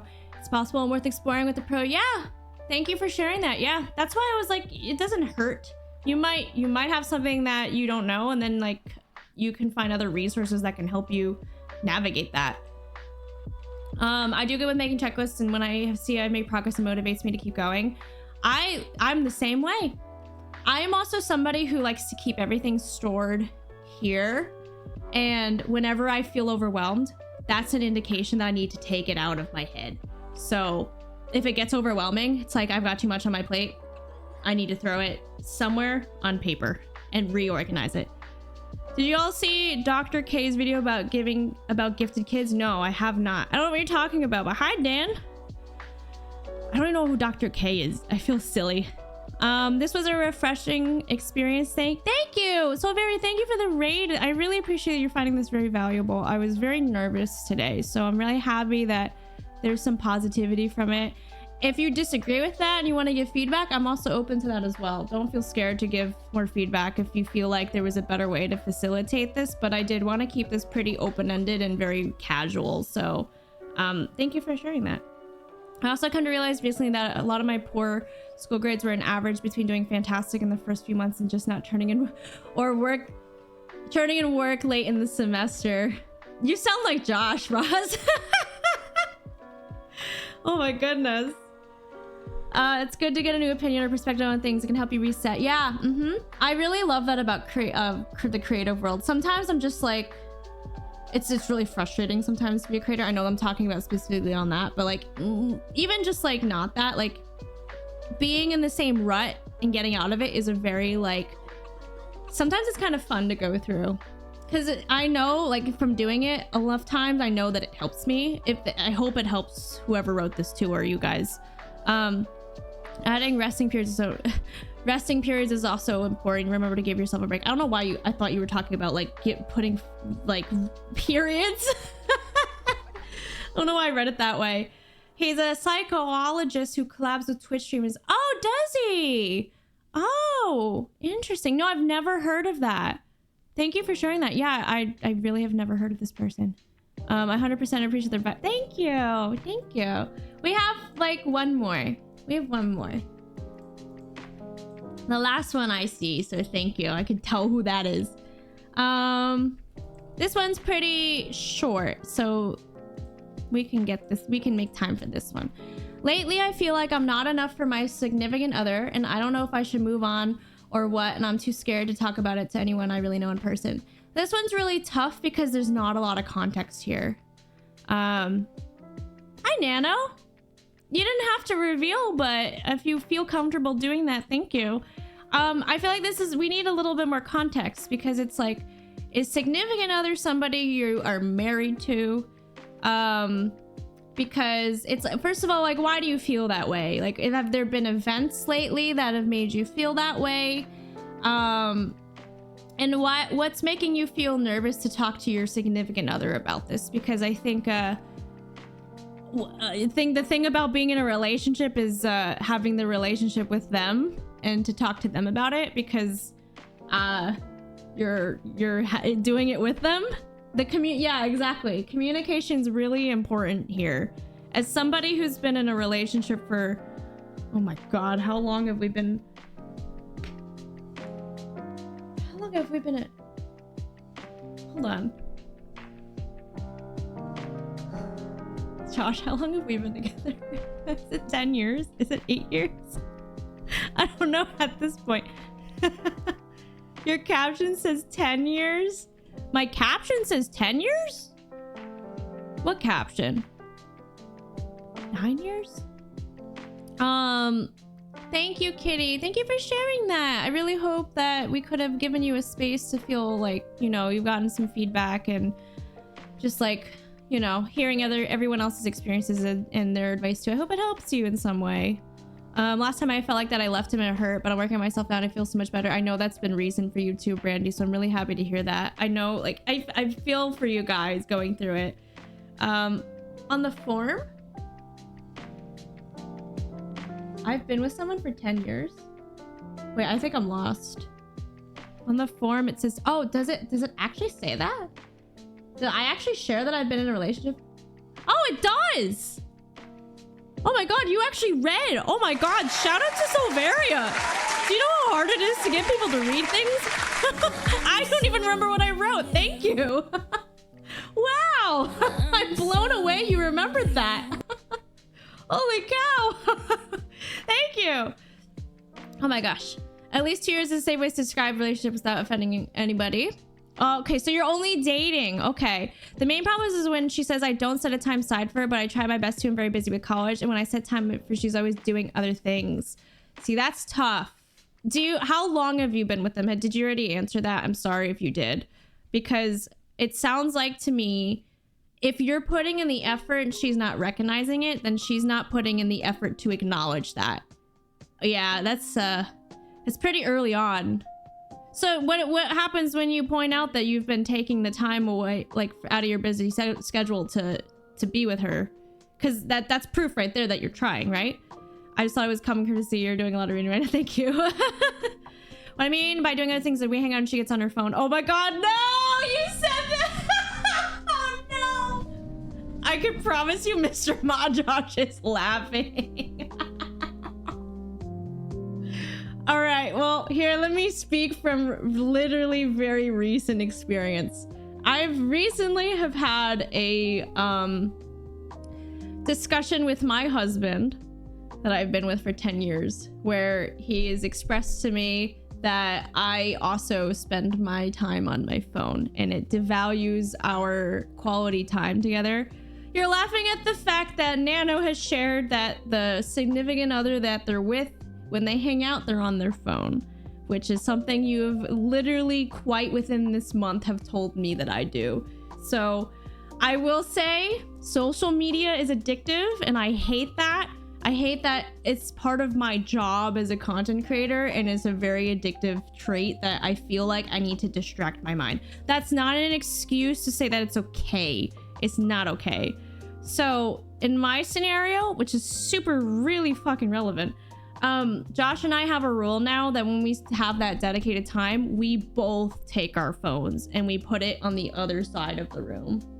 Because my argument is that if I'm the person on the phone and he gets to have his, it doesn't really feel like a together effort. So together as a couple, we both agree to the terms. So we have the phones separately outside of like the area of the, you know, where we're hanging out. So it's a compromise. Part of being in a relationship is compromise. So it's like, I respect and appreciate that he brought up this concern, and like, I always take things very defensively. So, you know, navigating that is my own way of trying to take criticism. But at the end of the day, I also have feelings. So having a compromise, like to what Revan said, is very important of, you know, how can we both be happy in this agreement? So yeah, all about communication. I would say try suggesting that, and then you can, because like, here's the thing. If you go and you say like, hey, I really want to spend more time, my love language is quality time, I really want you to be more present minded, I'll also take my phone and put it away. If she says no to that, I honestly think you should just move on. It's really early on. If they really don't want to prioritize spending time with you, like there's probably someone better out there for you. We put our phones on a pile and the first to take. The phone has to buy a round of drinks. I love that, Sando. I really love that. I've never heard of that. I think this is a common problem with a lot of relationships. I agree with Carrie. When you're having a dedicated time together, the phone should go away. It should be that your partner is just feeling comfortable around you. Okay, here we go. Let it out. I mean it. Let it out. Because we don't. Her love language is called not yours. So are you okay with her being on? It sounds like you're not okay with her being on her phone though. Oh, yours is more like physical touch. Okay, then let me rephrase. If she's complaining that like she's on her phone, I'm sorry. If she's complaining that you're not spending time with her, yet you're putting in the effort, and she's still dissatisfied with her being on the phone, I still think it's kind of her issue. Wait, what? I'm not, and I've told her. Sorry, I might have done a streamer thing where I've asked something to you and I completely forgot the answer. This is the end of the stream where my brain turns to mush. So the chat has to help me out a little bit more. But I don't know if anyone else has any other input on this. It sounds like to me that it comes down to communication. So if she's unhappy, you kind of have to talk to her and be like, what can we do together in order to make us happy? And if she's kind of unwilling to settle, it sounds like she might need to do a little bit more personal growth to understand that a relationship is a together thing. Because I think that's something that a lot of people kind of forget about, is that you have to be selfless in a relationship, in a successful relationship, in my opinion. If she's like complaining and it's selfish, you're just not, both of you guys won't be happy eventually. I feel like you should communicate. Yeah, that's what I'm thinking too. To me, it doesn't sound like you're doing anything wrong, though. It sounds like there's but also like another thing you can do too is you can try to set expectations together. Like if she's happy with doing that and you're not, then she needs to come to the table with something that could compromise to make you happy, and vice versa. So talking about expectations of what quality time means is also something that can happen too with a conversation, because it's her first series. Oh, so maybe it could just be like an experience, you know. She's willing to work with you guys. Yep. Then you can move forward. Talking with her is the best thing that you could do. Communicate with each other how you're both feeling. Yeah. Is this your first relationship too? It doesn't sound like it is. She's open up loud and express how proud I am, but I don't know. Some things are hard. Sometimes it is hard though. But at the end of the day, to what Brandy's saying, it comes down to communication. So if it's hard, maybe like try to figure out what's making it hard, and it might just be as simple as like admitting some things about yourself, just like I have a tendency to go on my phone too much because I'm addicted to it. And it's a really hard thing to admit fault. It's a really mature trait of people. So you do have to be at least a little selfish. It's not good for you to be totally selfish, but you will lose your priorities. The best way I've been able to put it is that a relationship is about you both supporting each other and growing together. Okay, that's a good way to put it. Thank you for rephrasing that, because I agree with that. I just wanted to make sure that I want to point out that if she's only just caring about herself, that's not a good thing. So it's not mine. I was in a 2-year relationship before this. Okay. Well, it sounds like a conversation needs to happen, but it's very new. So I wouldn't also necessarily write it off too. There's a lot of, wiggle room here. And unless you get some real big red flags, I think you can like work with it a little bit, especially if she's new. I don't know if she's young either. You don't have to answer that, but like just keep that into consideration, that like being young and also just not having a lot of experience in general can also lead to like her not developing the skills to like communicate pretty well. And that's something, if you want to work with, you can work with her. But if you also are looking for someone more mature, it's okay to move on to. Yeah, there's a lot of growing potential. You see myself in her too. Why did I read that the wrong way?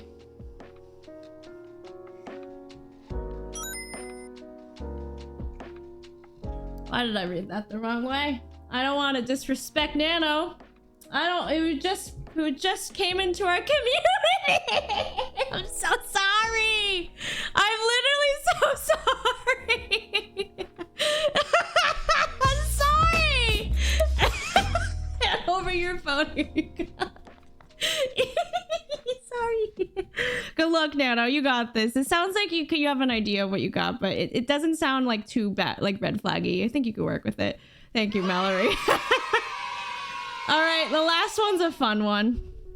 I don't need any advice, but I just wanted to say thanks for being a safe place for people to open up about things that they struggle with. Whether you're giving us a laugh or giving us sound advice, I think this kind of stream is amazing. I haven't seen anything like it. Sorry to take up space, not just to ask any advice. I love you, Baylor. Yay. Baylor. What do I like to see in a woman? Oh, me eventually. I'm so sorry. We did it. We got it through the whole one. Wow, that was not. I turned off the wrong thing.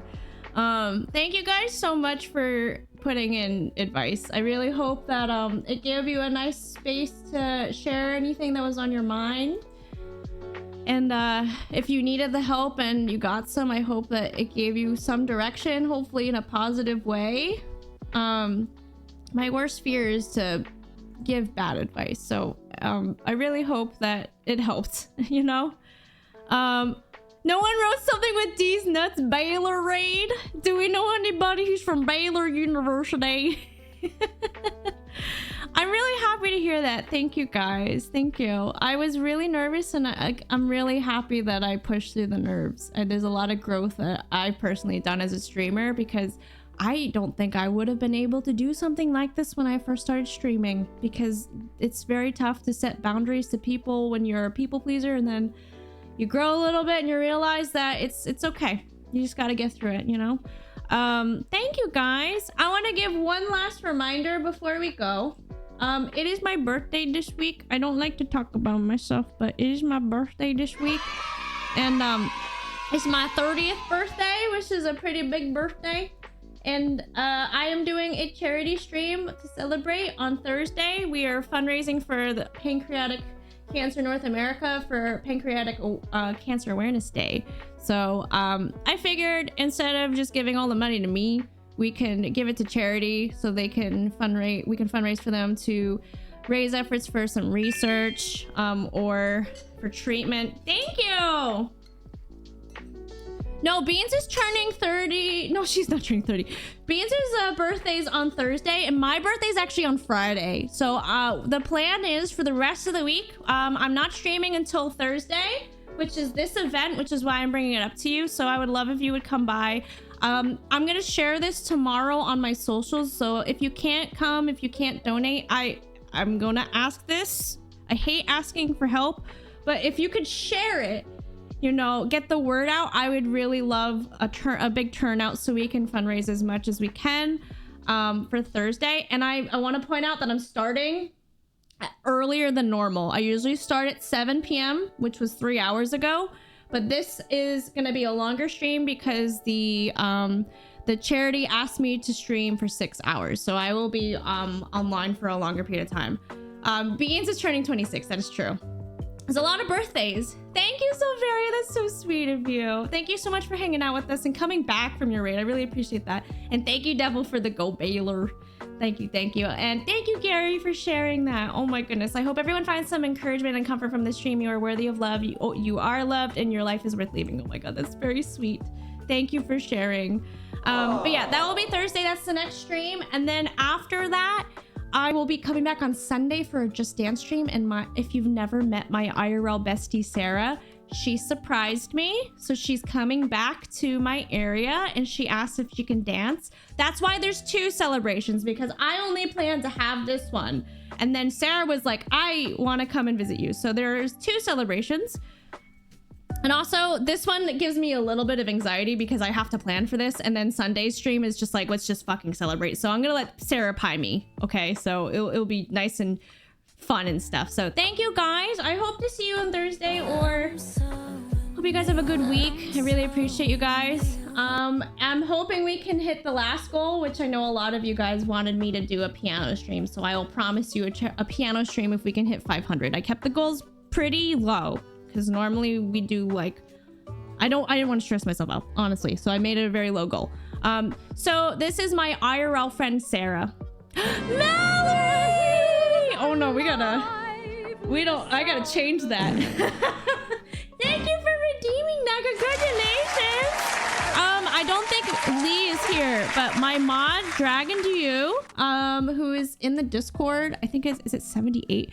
He's the one who's been helping me with sound alerts. So if you give him a URL to something, or even better, like an MP3 that's like 8 seconds long, send it to him and then he'll send it to me, because it saves my life. So thank you to Lee, because I save a lot of time by delegating. Yeah, this is my best friend, Sarah. I met her in college, and I brought her on stream for Just Dance like in August, and she loved it. So she surprised me by coming back to my house. She is a pilot, by the way. I love her. I love Sarah so much. Sarah's a pilot. I love saying that because she's a woman in a male-dominated field, like breaking down those stereotypes where she's flying fucking planes. I love that I can say that. So she has perks where she can come and fly in for free. So that's why it was a very last minute surprise, because she lives a life where she can do that. So yeah, I'm very excited. Yes, guys, your goal is to D's nuts her, because she's a baby. You need to consider that. She does game, but she's a very casual gamer, but she does know what D's nuts joke is. So my birthday gift, my ask from you guys, is to please D's nuts her. Okay? It's very easy to do. All right. Thank you guys for hanging out with me. I really hope you enjoyed the stream. Thank you, Revan. I'll see you guys on Thursday for my birthday stream. I really appreciate y'all. I'm gonna clean my house and play Mass Effect in the meantime. So if you want to keep up to date with my Mass Effect play, I'll be posting it in the Discord. You can whisper me or DM me if you're having trouble getting to the Discord, because I purposely make it difficult, and it's not going to be active when I go offline. Just as an FYI. my Imagine Dragons is gonna come out, oh gosh, she'll fall for it. Thank you for all the raids, Silveria and Gumball. Thank you guys so much. I hope to see you guys on Thursday. These are my socials. If you want to follow. Oh my god, is the bot okay? Where are my socials? Oh my god. Oh my goodness. Oh my god, wait, hold on. We gotta go like immediately because Megan is playing Just Dance and she's dancing to Calm Down, which I think is a really relevant song considering we just went through a really intensive, like, emotional stream, that we can all calm down. So, okay, I'll see you guys later. Thank you so much for your time. Thank you, mods, for keeping us safe. Let's go calm down. I'll see you guys on Thursday for my birthday. 4 hours earlier than I normally stream. I want to point that out. And then, yeah, let's have some fun. This beat is sick. Oh, goodbye.